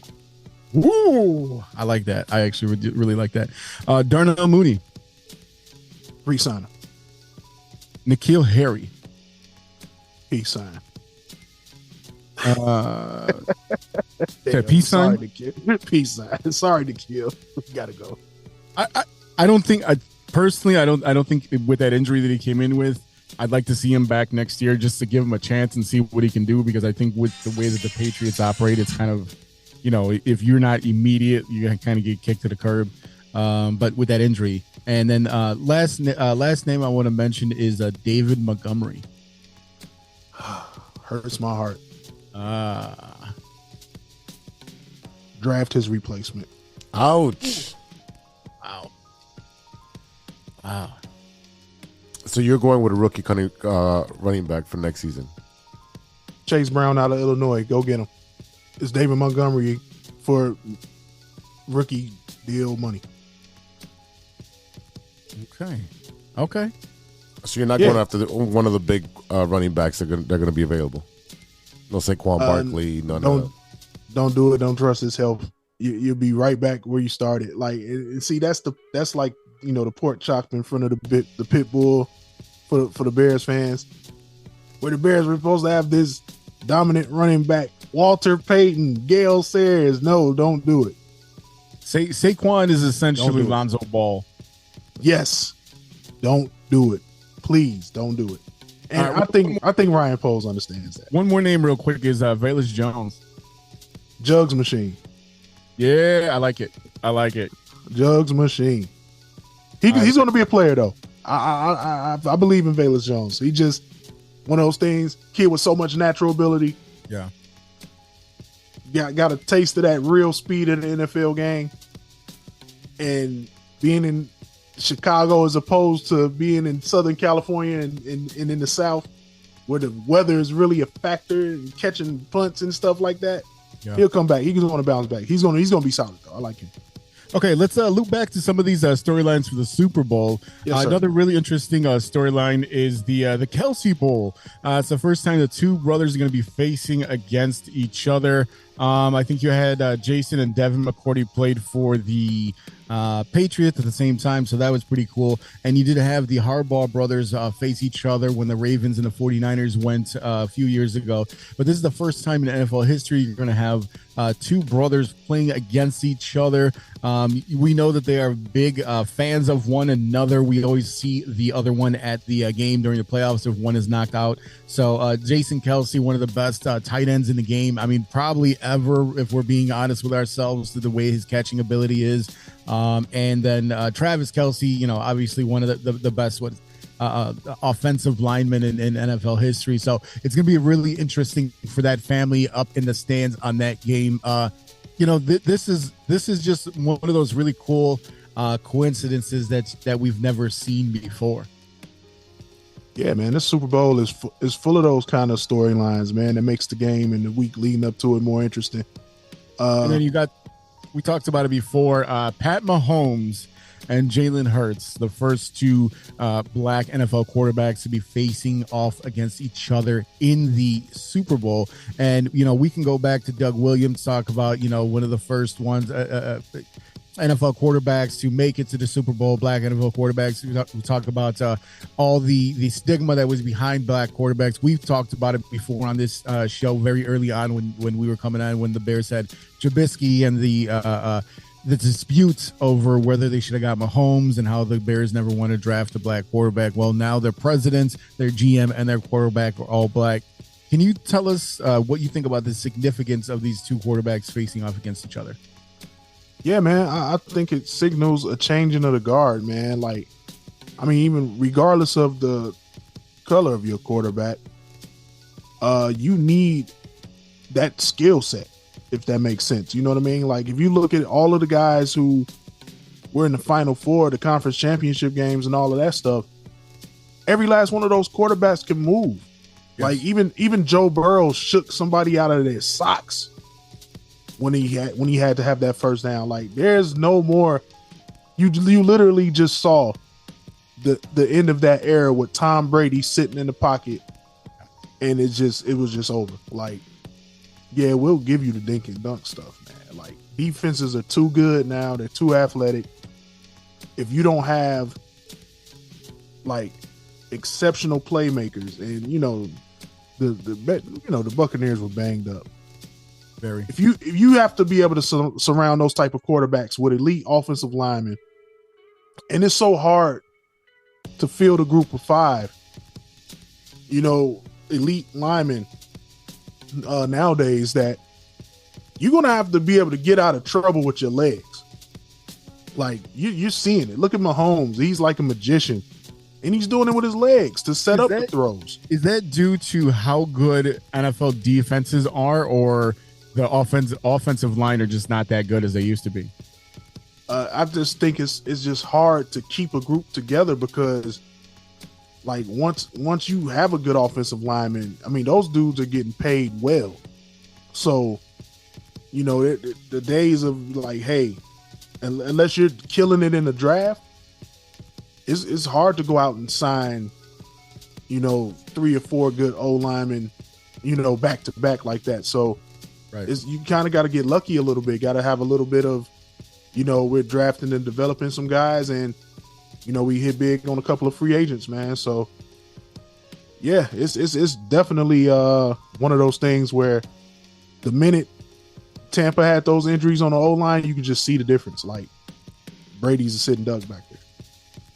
Yeah. He and there's a reason why he sat on that beach a couple days ago and just said, you know what, Tomas, no mas for Tomas. That's it. Yeah, that's enough. He's like, hey, that's enough, man. I think, you know, you could see it as he's running off the field. I mean, you know, once you get beat by Dallas in the playoffs, you're like, you know what, if I can't even beat these guys. Yeah. Dallas gonna find a way to lose, and they couldn't find a way to win. It was over. Wow.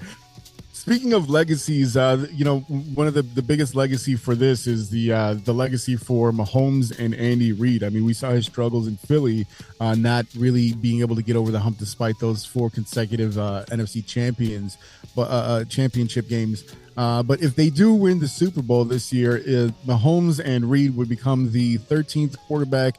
Mahomes would become the 13th quarterback in NFL history to win 2 of them. This would put him in a rare club that no other current NFL quarterback would be part of now that Tom Brady has retired. Despite being a starting quarterback for only 5 seasons, Mahomes would be putting his name among the all-time greats and could potentially be viewed as a top 5 quarterback of all time with 2 Super Bowls and 2 MVPs at age 27. What do you think about the possibility of him winning this year, cementing his legacy, and does he need to have not just this one, but multiples going forward to be considered top 5 all time? I mean, you got a lot of people saying that Aaron Rodgers in their top 5, and I don't think he's going to ever get another one. So, he's done. Yeah, so I think Mahomes could stop playing now, and some of the stuff that he's been able to accomplish, man. You know, he's getting a gold jacket. So, yeah, I believe with 2 Super Bowls, right? He's only 27. So with 2 Super Bowls and then getting there, and basically telling all the naysayers like, "Hey, y'all thought I was nothing without Tyreek Hill, and I'm right back in the bowl." Mm-hmm. Now, that's gonna develop a new type of culture for KC, where you're gonna have guys that still have it, that's going to be willing to take less money to go ring chase with the Chiefs, just because Mahomes is there and Andy Reid is there. The same thing that happened with Tampa when they won that Super Bowl, right? When Tom Brady went down there, and then you literally had every other play.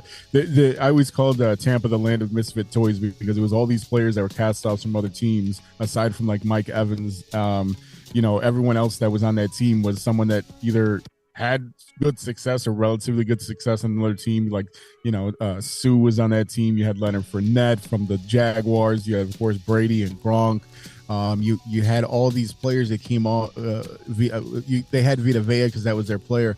Right. But all these players that came from other teams to sit there and, okay, let's see. They tried the Lakers method of winning a championship or the Nets, if we're gonna take it that way, and it didn't work out except for that one time. And I think they just caught lightning in a bottle.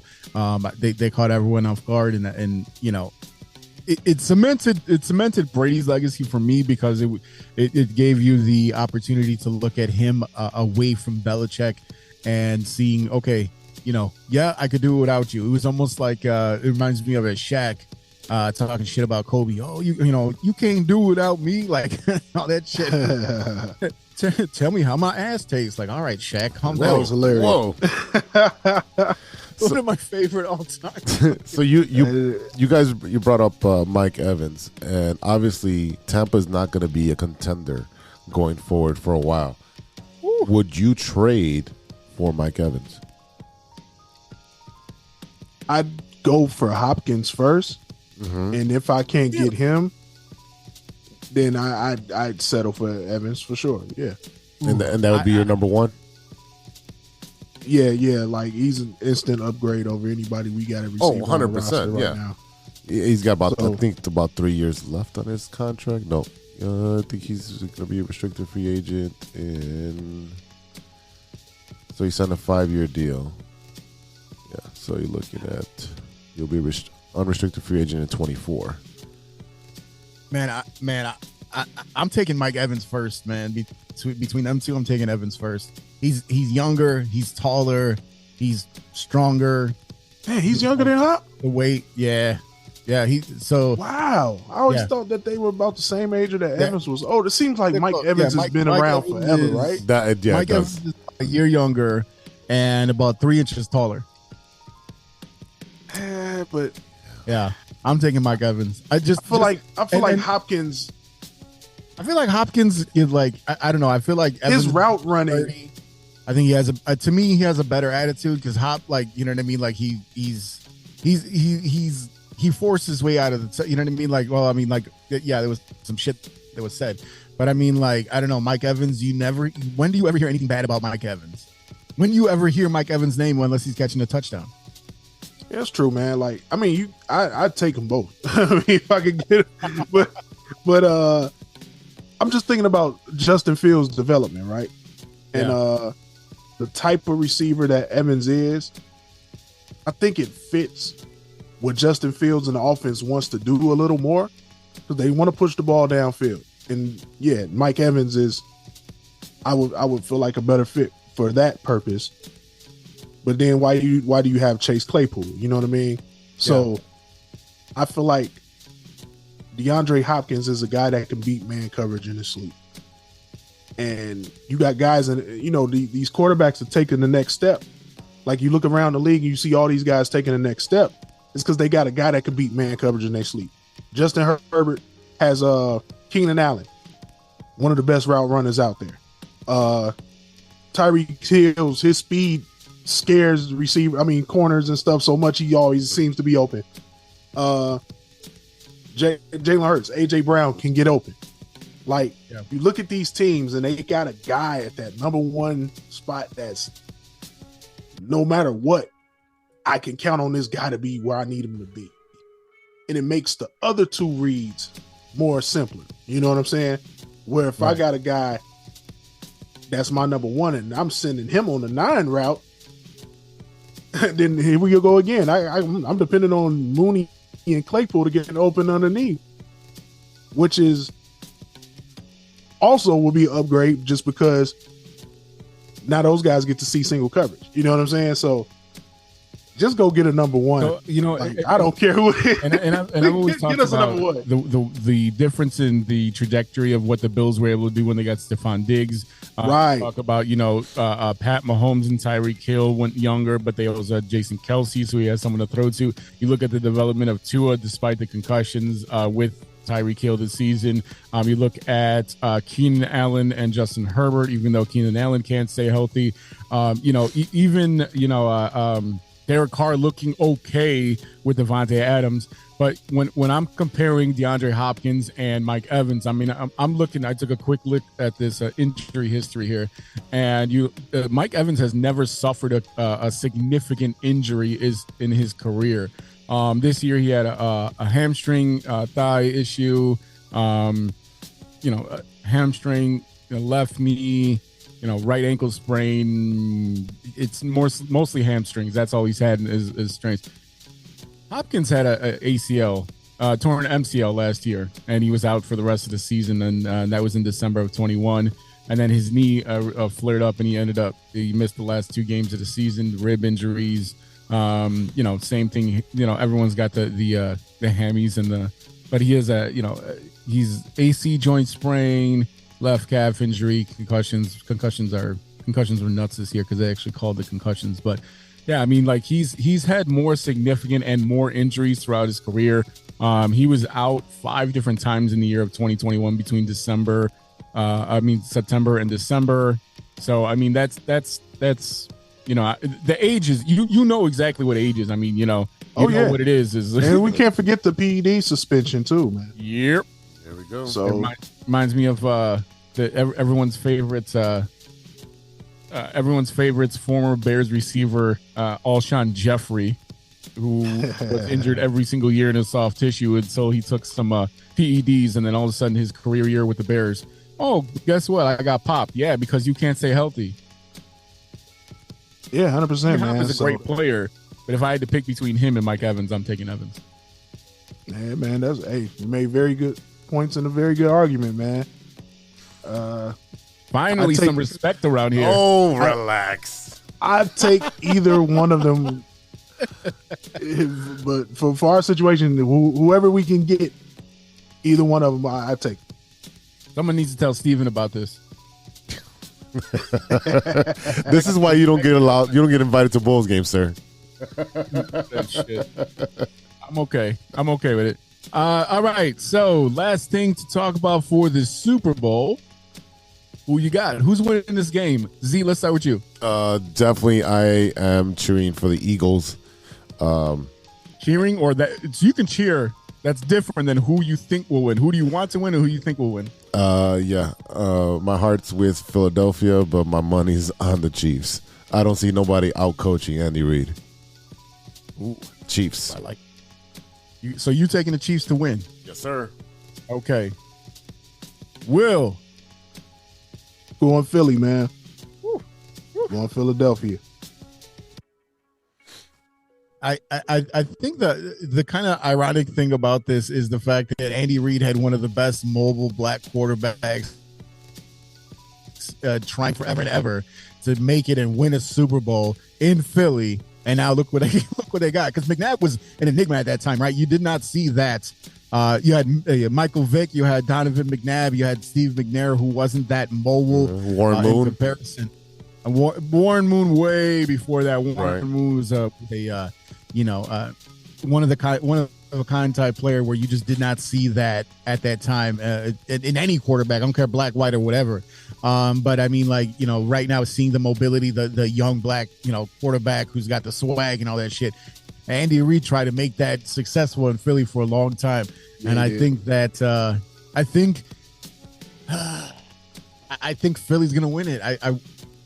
I'll tell you what, this is one of those games, and it's far and few between where I won't be disappointed no matter what team wins. Right? Agreed. Like I'm like, when Brady kept fucking winning, when Brady and the Patriots won against the Seahawks on that bullshit ass Malcolm Brown interception right at the end when they should have ran it in with beast mode.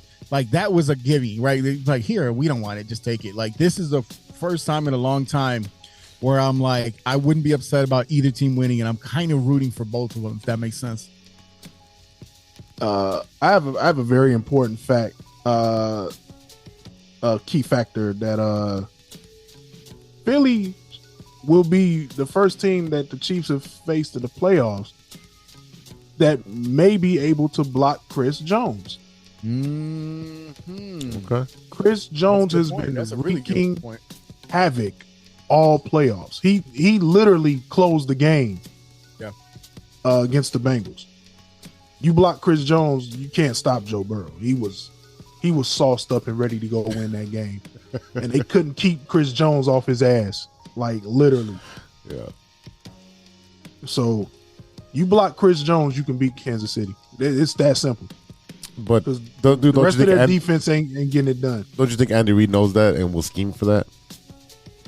But see, that's the defensive side of the ball, So if Sirianni is going to commit to a double team block on Chris Jones and say, hey, first of all, Jason Kelce is going to be chipping. He's going to be right there. They're going to be head up most of the game. And then you got another Pro Bowl caliber guard that's going to be double. Like, there's not going to be like the patchwork O-line that the Bengals rolled out against the Chiefs, where, oh, this is a backup. They moved Chris Jones all over the D-line to just find whatever matchup he wanted. Like, hey, which one of these third stringers you want to maul over to go kill Joe Burrow on this play? He was lining up at end. He's lining up at the 3 technique, at the 5. I'm like, they are going to find a way to get Chris Jones to kill somebody, and they did. Yeah. Because he had 3 backups in there for the Bengals.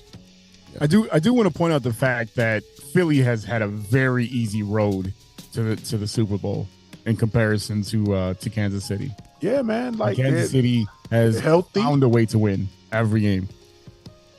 And that's the greatness of Mahomes, man, and Chris Jones and Travis Kelce. They're carrying right now. I ain't gonna lie to you, but I just think Jacksonville was no joke. Jacksonville had to come back to beat the Chargers with Herbert, who's on the rise. You saw Trevor Lawrence bust his ass, come back, win by 1, right? And then they come back and they had to beat Jacksonville. Kansas City had to come back and beat Jacksonville because Jacksonville was coming.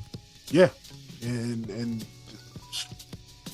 it's just a prime example, man. Like you get these young quarterbacks and you find out they can play, and then they had to come through, and then they had to overcome their losing streak against Cincy to go ahead and make it to the Super Bowl. And that was a fluke too, because that was that terrible fucking 15-yard penalty hitting the quarterback out of bounds, right? That right there killed Cincy, because if that doesn't happen to me, Cincy wins and they're in the Super Bowl. Yeah, that was a tough break for the Bengals, man. I even saw Jermaine Pratt like just chewing the fucking dude out on the walk back to the locker room. With the kid, the linebacker for the Bengals was killing all game. He was on top of it. He would play dope. Look, Philly got that bye, and then they played the bum ass Giants. Danny Dimes my ass, and then it's 38-7 against the Giants, number 6 seed Giants, and then they go and play San Fran with Brock, Purdy every night. Rock and roll all night and Purdy every day, or Purdy every day, and he got injured right away. They had Christian McCaffrey out there throwing some balls at one point, man. Yeah, they got gifted 100%. the NFC Championship, man. So that team the Eagles are healthy. They're rested. That's true too. That's true too. They are healthy, rested because they rested. They cruised right through. This is I'm looking over there. I'm salivating from the Eagles, man. The Chiefs are banged up. Yeah, we don't know who's going to play receiver for the Chiefs. Play injured too. You can't tell me that Mahomes ain't drugged up right now. Yeah. I mean, he's banged up too. So it's like, but who is he going to throw the ball to? Because Darius Slay is taking away half the field. So what about is Juju back? There's no guarantee he's playing. That's what I'm saying. Like the Eagles don't get put in a position where they're just going to double Travis Kelce and dare you to throw the ball to a bunch of guys who are not ready to compete at Super Bowl level. Yeah. Like they may not even have Valdez Scantling. So MVS. Like they're banged up. I'll tell you what. I'll say this is that to me it's a pretty when you look at the ability and the experience of both the head coaches and the quarterbacks on both teams, when you realistically look at it, and you're looking at those specific positions, to me, it's a pretty even matchup. Just because, look, the older you get, the smarter you get, right? Andy Reid has every trick in the book. And I think he will find a way to scheme to be able to, like Z said, he'll be able to scheme his way into success, but they have to execute. And the Eagles definitely have the defense to stop him. But that's why this is one of those games where you're just like, all right, you know what I mean? Like it's really a coin flip. All things being equal, Eagles can take it for sure. But I mean, I feel like Andy Reid has a few tricks up his sleeve, along with that Sharpie he's been drawing mustaches. I was just gonna say that. And I will say this too, man. I'm not gonna Jalen Hurts' legs, man, are going to be a huge factor in this game. Huge factor. No doubt. If he's able to scramble and run around and convert those key first downs, they could keep the Chiefs' offense off the field. Which would be, yeah. So it's going to be a hell of a game, man. I'm excited, man. I am too. I'm going to try not to get the itis and fall asleep during the halftime performance or whatnot. And I'm ready, man. Super Bowl. Rihanna, make sure you're wide awake. Yeah, that's a fact, right? I forgot about that.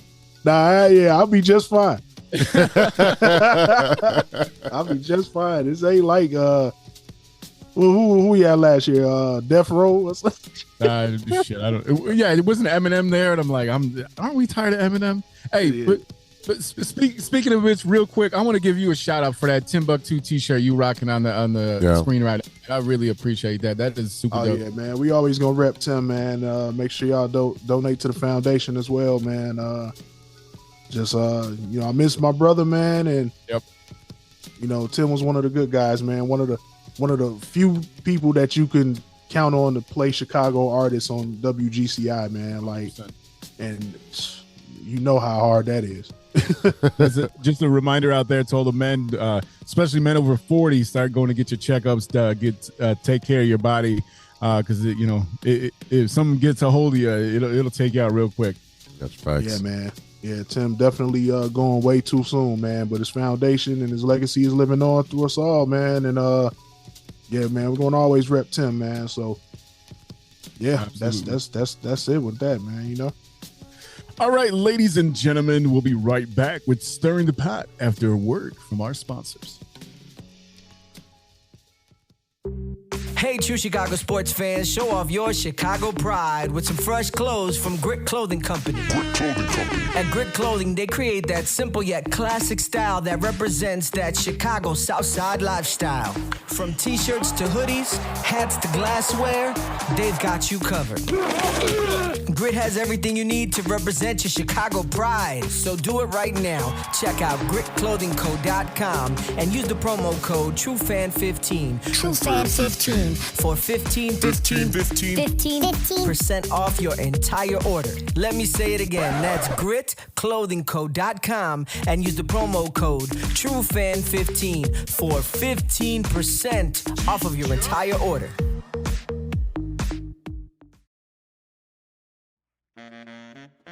This is Enrique Calderon coming to you from True Chicago Sports Fan Podcast.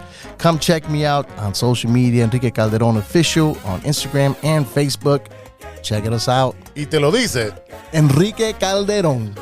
Welcome back to the True Chicago Sports Fan Podcast with E-Roc and Big Z. Yes, sir. And we're still joined by Will Brown. Yes. Yes, sir. Yes. Now we're going to go into something we all love, and it's going to be food-based. So it's that time again, guys. Uh-oh. You know what time it is. Oh, boy. It's time for Stirring the Pot. All right, boys, I was scouring the internet, and I found something that just made me gain about 10 pounds just by looking at it, and I really, really want it in my mouth. Whoa. Yeah, I want this in my mouth. We talked about America's favorite cookie, and what I found was it looks like a Choco Taco with Oreo cookie bits on the outside. So it's in the batter when you make it. So it looks like a Choco Taco, but it's all cheesecake with Oreos in it. And then it has the Oreo filling with whipped cream and more Oreos on the inside. So Oreo cheesecake taco. Yes. So is that a yay or nay, sir, for Oreo cheesecake tacos? Let's see. I'll be willing to put. I'd be willing to risk diabetes for one of those, man. I'm not gonna lie to you, man. I'd be like that. What's the guy be on the one commercial? Be like diabetes. That's for Brimley. Yeah, that's me right there with one of them tacos in my hand, like diabetes. I'm just gonna park outside the ER and take a bite. Dude, like this is one of those things where I'm going to get a dose of insulin before I start eating it, right? Because I mean, Oreo cheesecake taco. You know what? This is one of those things, to be honest with you. It looks absolutely delicious for like one, maybe two bites, because I feel like that third bite, it looks like it's so rich. So rich. Right. Yeah. Go up. Like I'm not 12 anymore. I can't eat a whole one. I can't eat a whole one of these anymore. That's why the older you get, you're like, oh man, bran muffins are delicious. Like, yeah, because I'm already had enough sugar in my life. I don't need any more sugar if I want to keep my toes. So what I'm hearing is 3 yeses. We would all try them. We would all try that. That's amazing. I'm risking it all for one of those tacos, man. I ain't gonna lie to you, bro. It's got Oreos in the shell. How fat is that, man? Like, I'm looking at it. I'm just examining it further, and it's literally Oreos in every layer of the taco, man. Yeah, man, I went up a bra size just looking at this picture. You see, man, like I'd take it like to a whole nother level, man. Like I would like deep fry the motherfucker. Oh, die. If we're gonna go, we're going all in now. Right, man. Yeah, no, nah. That's like the old story of what Richard Pryor in his comedy routine. He goes, "My father went the best way. He went during sex. He came and went at the same time." That's the best way to go. You deep fry that motherfucker and eat it, bro. You're literally going. It's like the episode of Tom and Jerry when you see his soul leave his body. That's gonna be me. Yeah, but it's also like the other episode of Tom and Jerry where it's sitting on the windowsill with a fucking little hand just drawing you in, like, luring you in, like, here, come on, big boy, check this. Check out the pie. Come see me sometime. Right, like, I'm already a big boy. It can't get any bigger. Then they just got like random crunched up Oreos on the plate, and He's just still Oreos on the side, just in case you didn't get enough Oreo. There's a couple of cookies just in case. Let me. The only way that I'm finishing this is if I was able to finish that fucking Cheech and Chong joint that Joey brought out. Jesus. Because that's one of them things, like, that's like you get to the end and it's either that's it or like, oh shit, how did I finish that whole thing? Like, it's one or the other. Yeah, that is definitely that there is definitely I just finished smoking an outrageous amount of weed. Yes. Like a gravity bong. Oh, this is definitely a creation by somebody who's a pothead. Oh, hands down, man. This is like, oh, I'm gonna make a cheesecake, but I'm gonna put a bunch of Oreos in it, and then I'm gonna go to McDonald's and get an Oreo McFlurry and put that shit inside of it, and then get some more Oreos and crumble them up, and then put some whipped cream on it and more Oreos on top. Nah, see, the thing is a true fat kid will go to Culver's because that shit is way better than a damn that broken ice cream from McDonald's. Yeah, but Culver's ain't up late. Culver's closes early. Yeah, you can't get Culver's past 9 o'clock, man. And trust me, my fat ass has been definitely hanging out at Culver's after 9 o'clock, looking in the window like, y'all open? See you tomorrow. Like I'm just gonna sleep here. I'm gonna be the first one to drive through. Like, you wait for tickets. Hell yeah, man! It's like the Beyonce tickets, man. I will be back for a concrete mixer tomorrow. That was me in the Taco Bell drive-through, the last person to drive through last night, and they're just sitting there. I'm paying for it this morning, let me tell you. But I feel like even a cup of coffee this morning was a bad idea after that fucking deluxe craving box that I had at fucking 12:30 at night. Holy shit, man! Have you guys tried the wings yet, man? No, I will though. Try the wings, man. Like, they're pleasantly not made out of squirrel testicles like I thought they were. So, not bad. They're actually not that bad. Excuse me, sir. That's a Mexican squirrel testicle. You can't forget about the nacho powder they pour all over that shit. Like, oh man. Well, you know what I did is I got in that deluxe cravings box. You get that little cup of cheese, and I definitely put like 3 packets of mild sauce in there, and that probably didn't do me any good either. Oh no! Yeah. And that shit was fire. You were living on the edge last night, bro. Oh yeah, the edge of the toilet. On the edge of the toilet. That's right. Oh man, I made sure the dude wipes were ready this morning. Oh yeah. The Taco Bell have you the type of shits that dry when it itch, man. Like, you itch when it dries, man. You gotta be careful with Taco Bell, man. Like, that shit is explosive, diarrhea-inducing food. Sometimes you need your colon clean, man. That's what I'm saying. That's what you take 2 days before you get a colonoscopy. Like, I'm just getting a head start. Yeah, when they're squeaky clean after eating Taco Bell, man. Oh man! All right, let's shift gears. Before we go, what you looking at? What are you watching that isn't sports? Will, start us off. For me, man, it's always crazy. Okay. For me right now is Charleston White trolling videos on YouTube when he's arguing back and forth with the young kid from Cleveland. What? Oh my God, man. Like, just go on YouTube and Google Charleston White versus Cleveland Cleveland goon, and you will laugh yourself into a 6-pack, bro. I promise you. It is so funny. I'm gonna need that after that Choco Taco thing. Oh, 100%. Hey, man, listen. Charleston White is willing to put his life on the line for internet fame, and he's still alive, and it's amazing that he is. But he's taking it to extreme proportions with this Cleveland kid, man. Like, okay. Like, it starts off, the Cleveland kid is like, yeah, I heard you coming to Cleveland on my daughter. I'm going to slide on you and I'm going to see you. And then Charleston White proceeds to tell him, fuck that bitch to his daughter. Shit. My God. And then the kid is like so blown by it, right? He's like, what? And then he's like screaming with the gun pointed at the ceiling. And it's like he couldn't believe it. He like Charleston White doubled down on the shenanigans on him. Like, just watch it, man. I promise you, you'll go down the rabbit hole.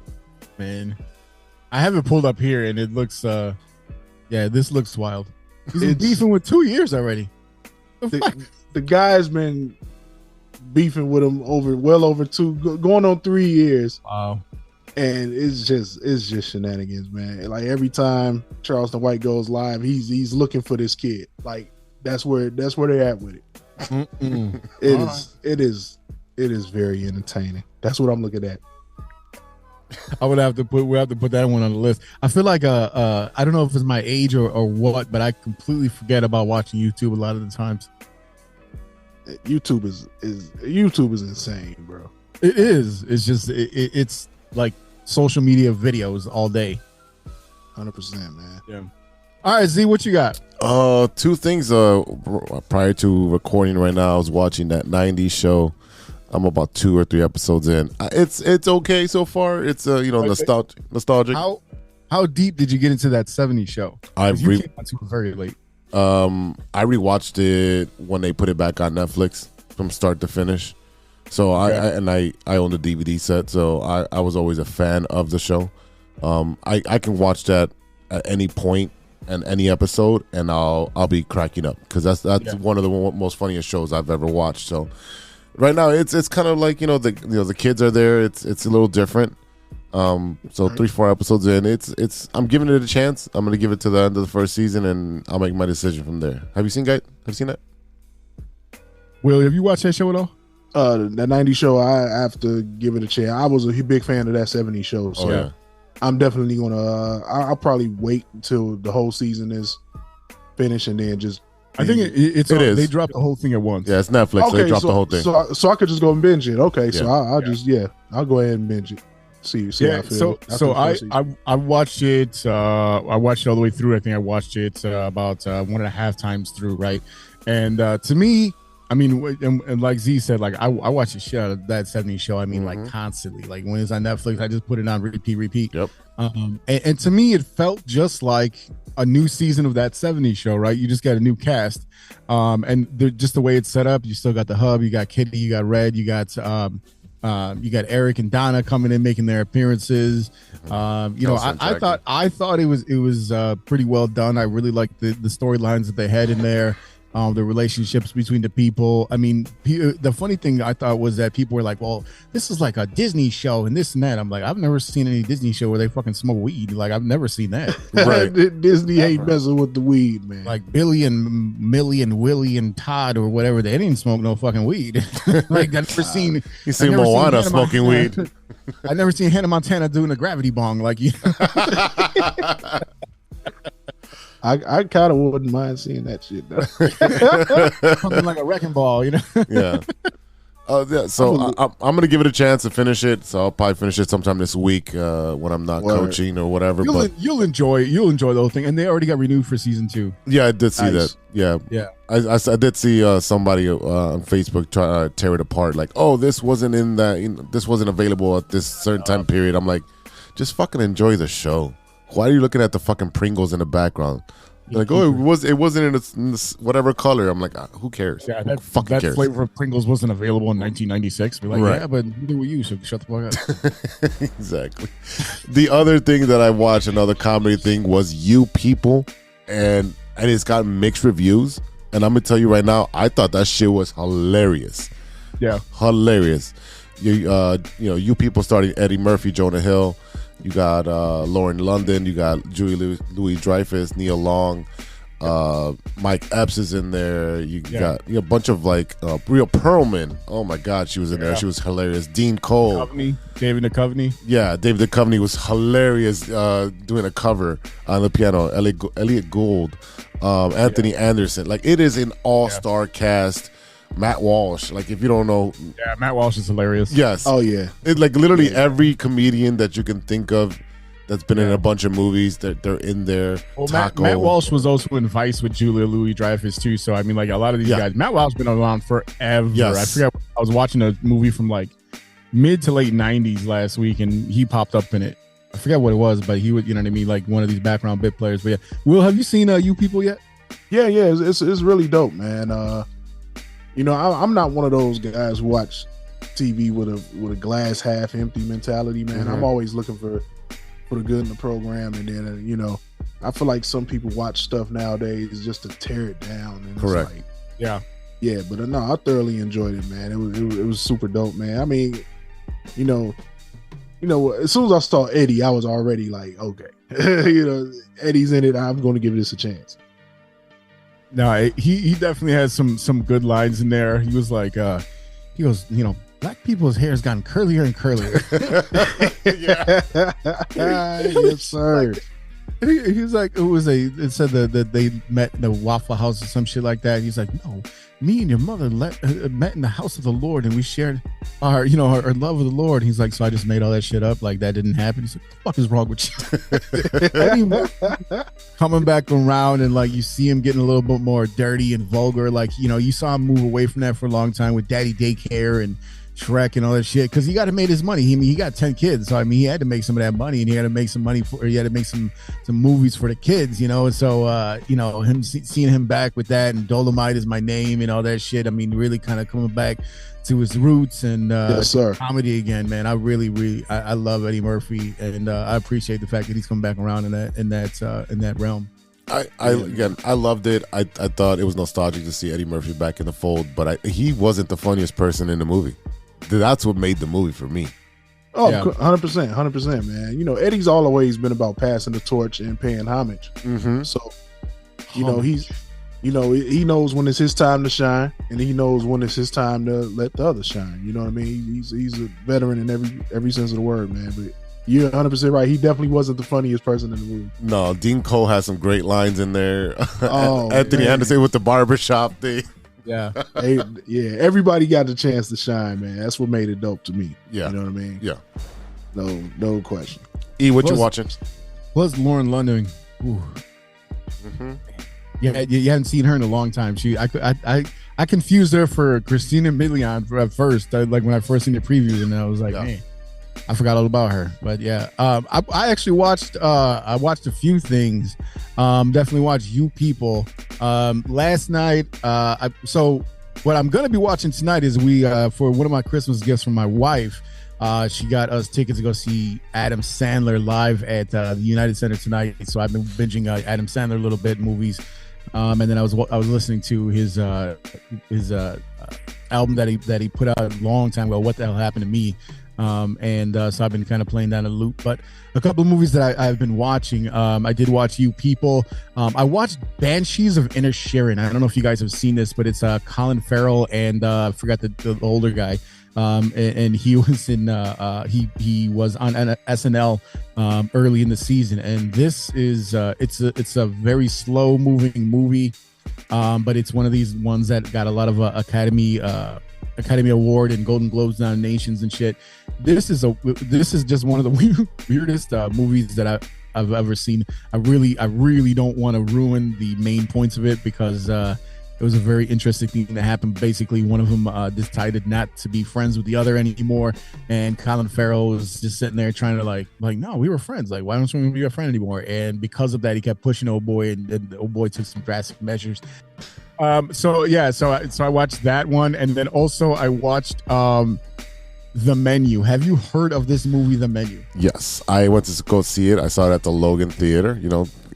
going nostalgic. And then when it came back on HBO, I watched it. I thought it was phenomenally written and acted. So awesome. I'm gonna have to check that one out. I loved every minute of it.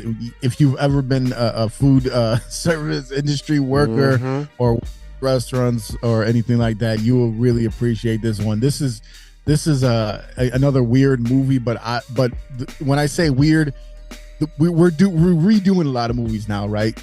And that's always been the case, but it's just happening more and more because you need more content. You got so many streaming services, and you got all the people they're trying to fight for eyes and trying to compete for eyes to go to the movie theater and stuff like that. And the only real original stuff we've had in a long time is all the Marvel movies, and you're just rehashing the same characters over and over again. Star Wars, same thing.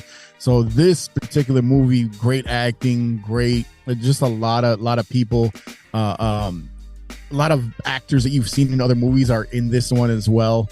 So yeah, really, really good. And then one thing we were kind of talking about a little bit earlier with Kyrie going to Dallas. I just now today saw that they are going to be remaking, or they have remade, White Men Can't Jump. Right, they're remaking White Men Can't Jump.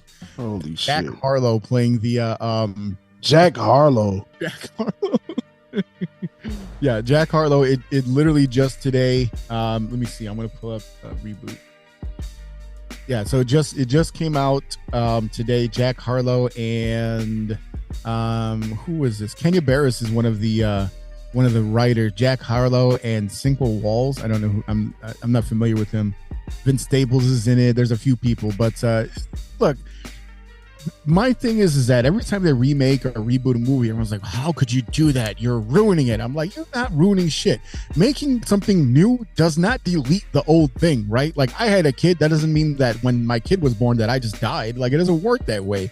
They can coexist. They can coexist in a parallel universe, right? Like, it's not really how that works. So I'll probably check it out because I'll give it a chance. One other thing that I really, really wanted to mention, because I saw the comparisons of what the show was, and I really just didn't think much of it. It came up, and I decided to give it a chance, and it's on Peacock. It's called Poker Face. It's Natasha Lyonne, and she plays basically like a modern day Columbo. And let me tell you this right here. I'm so jaded on TV. That's why I watch a lot of movies, because I get bored with TV very easily. That's why I watch 2 or 3 episodes of like the greatest show of all time. And I'm like, yeah, okay, it was all right. I forget about shows after I watched it once or twice. This shit right here, this shit was so interesting, intriguing, seeing all the pieces put together, the way that this woman's brain works, the people that they've had in the show. Yeah, it's I really, this is one of them ones right now where like they only have four episodes because they're pushing out new episodes every Thursday. And it's phenomenal. If you got Peacock, and thanks Z. If you got, You're welcome. Definitely check that out. Or if you got your jailbroken Fire Stick and all that shit, get on that shit, because this one's definitely legit. Have you guys heard about this one yet? Oh yeah. Like once I had went and researched the storyline, and I was like, wait a minute, they're rebooting. Like, you can't really mess anything up that's kind of correlating to Columbo, right? You know what I'm saying? So I just was like, man, is she going to be just as slick as Columbo was? I had to check and see, just to see, because Columbo was a slick dude, man. You know what? It's funny. So there is an episode. So if you've seen that movie, The Menu, the Asian lady that's in it, the Z, you know what I'm talking about. Yep. She's in this series as well. There's, once you actually kind of go down the list, this is another one of those shows where it has a lot of people that you'll recognize from other TV shows or movies. But yeah, the one thing I will say is that Natasha Lyonne, right? She had, we know her from American Pie, when she came out. She was kind of like that. That rough and tumble, like, hey, it's not gonna happen, like that scratchy voice girl and this and that. She disappeared for a long time because she was all fucked up, right? Like, after that, she did a lot of drugs. The last couple of years, though, she has definitely had a resurgence. She's come back with a vengeance, and it's a show like this that is going to, continue to keep her on the map, because she did an absolutely phenomenal job in this show. I will recommend this to anyone that is just a fan of TV in general. Yeah, that's definitely something I have on the list to watch. So as soon as I finish that 90s show, that's my next thing to watch. Yeah, and I said there, shut up, and you know I don't do that. Yeah. All right, ladies and gentlemen, that is it for today. Hopefully you enjoyed listening to us go back and forth about this Super Bowl and what we think the Bears are going to do with our special guest from Sibling Rivalry Sports, Mr. Il Brown. Sir, tell us where everyone can listen to your sports analysis, and tell us about these upcoming projects you got going on, man. Oh yeah, man. So everything at Sibling Rivalry Sports, man, all one word. YouTube, Twitch, Facebook, Instagram, everywhere. Use social media. You know what I'm saying? So check us out. Got a lot of hot takes. You know what I'm saying? And look forward to having you guys on a couple of episodes as well, man. So let's coordinate that. Let's do that. I've been watching and chiming in as much as I can, and you're like, Indeed. yeah, because you know I can talk shit. Oh, absolutely, man. Having a lot of fun on there, you know, doing mock drafts and stuff, man.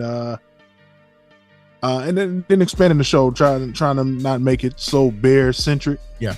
So, you know, and listening to the audience, getting a lot of suggestions, man. So, you know, just developing and grinding on that, man. And coming up this year, you know, the company I work for, Noir Caesar, we just signed a book deal with Tokyo Pop, so all of our books will be in stores worldwide. Nice. Yeah. Which is dope. And you know, got some other stuff that's coming out on TV. Oh, that we're under NDA right now. I can't really say when and where, but it's happening, man. So next time we do one of these categories, hopefully you guys have been, you know, binge watch something that we produce, man. So, oh yeah, definitely. Yeah, man. Absolutely. Well, you know, like I said, you know, we go way back from being on the show in the very early days and talking about Bears. So, you know, really looking forward to continuing to work with you, work with some other shows. Like we had you rep the TCSF fam when you were working with the that podcast host from Atlanta. I'm really glad that worked out and that was able to happen. But yeah, I mean, you know, like and then like you said, you know, you got you're working with Mike Logic and Joey Childs on the yes sir, that's gonna be a blast. Too much to text. I'm really looking forward to that. I can't wait. I can't really, honestly, y'all, like hip hop in Chicago is alive and well, especially if you check out what is going on with Shy Native, with Il Brown got going on, with all these little factions out there that, like I said, people are not paying enough attention to what was really going on. But make sure you check out Shy Native Entertainment, Ideal's new project, Feliz y Guapo, coming out 3/3/23. Yes, and of sir. course, like I said, Mike Logic and Joey Childs, first volume of their EP series coming out, Too Much to Text. Volume 1 coming out this Friday, February 10th. And that new single, Chips, is out now. Produced by Max Julian. It is out, and the video is out on YouTube, and it is super dope. Despite the fact that I know none of them can play any poker, but they did. They played playing poker. They made it look good though. Well, they did a great job. They did. Chips joint is dope. All right, y'all. That is it for today. A big thank you to our sponsors, 606 Media, True Chicago Sports Fans, and Grit Clothing Company. Don't forget to go to gritclothingco.com and get your official TCSF podcast t-shirts. Search for keyword True Chicago and use our promo code TrueFan15 at checkout for 15% off of your entire order. That is TrueFan15. Go and get your gear right now. And don't forget to check out the rest of the 606 Media lineup. The newest show on the 606 family is No Water on the Weekend with Steven and Sean. It's a pop culture forward podcast that dabbles in funny trivia, film, television, music, and Chicago-centric news and happenings. New episodes available on Mondays wherever you listen to your podcast. And of course, the Bulls are back. That's right. NBA is ongoing. 606 Media, True Chicago Sports Fans, and Shy Native Entertainment presents All Net. Make sure to check out All Net with Mike Logic and Ideal after every Bulls game for breakdown and analysis. Coming up soon, you will be able to see that show not only on the Shy Native page, but also on True Chicago Sports Fans. We're able to stream them on both now, so make sure you go ahead and check that out. And Also, don't forget to check out the Shy Native Radio podcast, which is now available on all major platforms. Mike Logic, Ideal, and Throw MC talk about sports, movies, and all types of ill shit. And once again, Chicago hip hop, Chicago music, Chicago artists. If you got something that you want people to hear, send it into Shy Native, and if they like it, they'll play it on air, and you'll definitely get your props and get your name out there. And go see some 606 hip hop at Sub T. Go and visit your local venues, especially for keeping the Chicago hip hop alive. Shout out to Ronesh, Panic, Series Beats, and custom made for the beats we played on today's show. Check out paniconthebeat.com for all your Moment merch and gear. And don't forget to check us out on social media. You can find us at True Shy Fans on Twitter and on TikTok. Find us on Facebook, Instagram, Spotify, and reach out to us with your stirring the pot recommendations and ideas, your movie recommendation. Look, hey, just talk to us. We would love to hear from our fans. You can hit us up at True Chicago Sports Fans at gmail.com or DM us on any of our social media platforms. All right, y'all, for the homie Ill Brown and Big C, this is E-Roc. We'll see you next time on episode 130. Until then, be good to each other. For the love of sports. Indeed. Peace. Yeah. I always like to keep my favorite snack handy. Need a little excitement? Step into a Slim Jim. Oh, yeah. A few moments later. You have a lot of incest. That's real. Shut your mouth. Lover boy. Nature versus nurture, Lodge. Nature always wins. I think he's on steroids. Hasta luego, amigos. Show's over, show's over, show's over.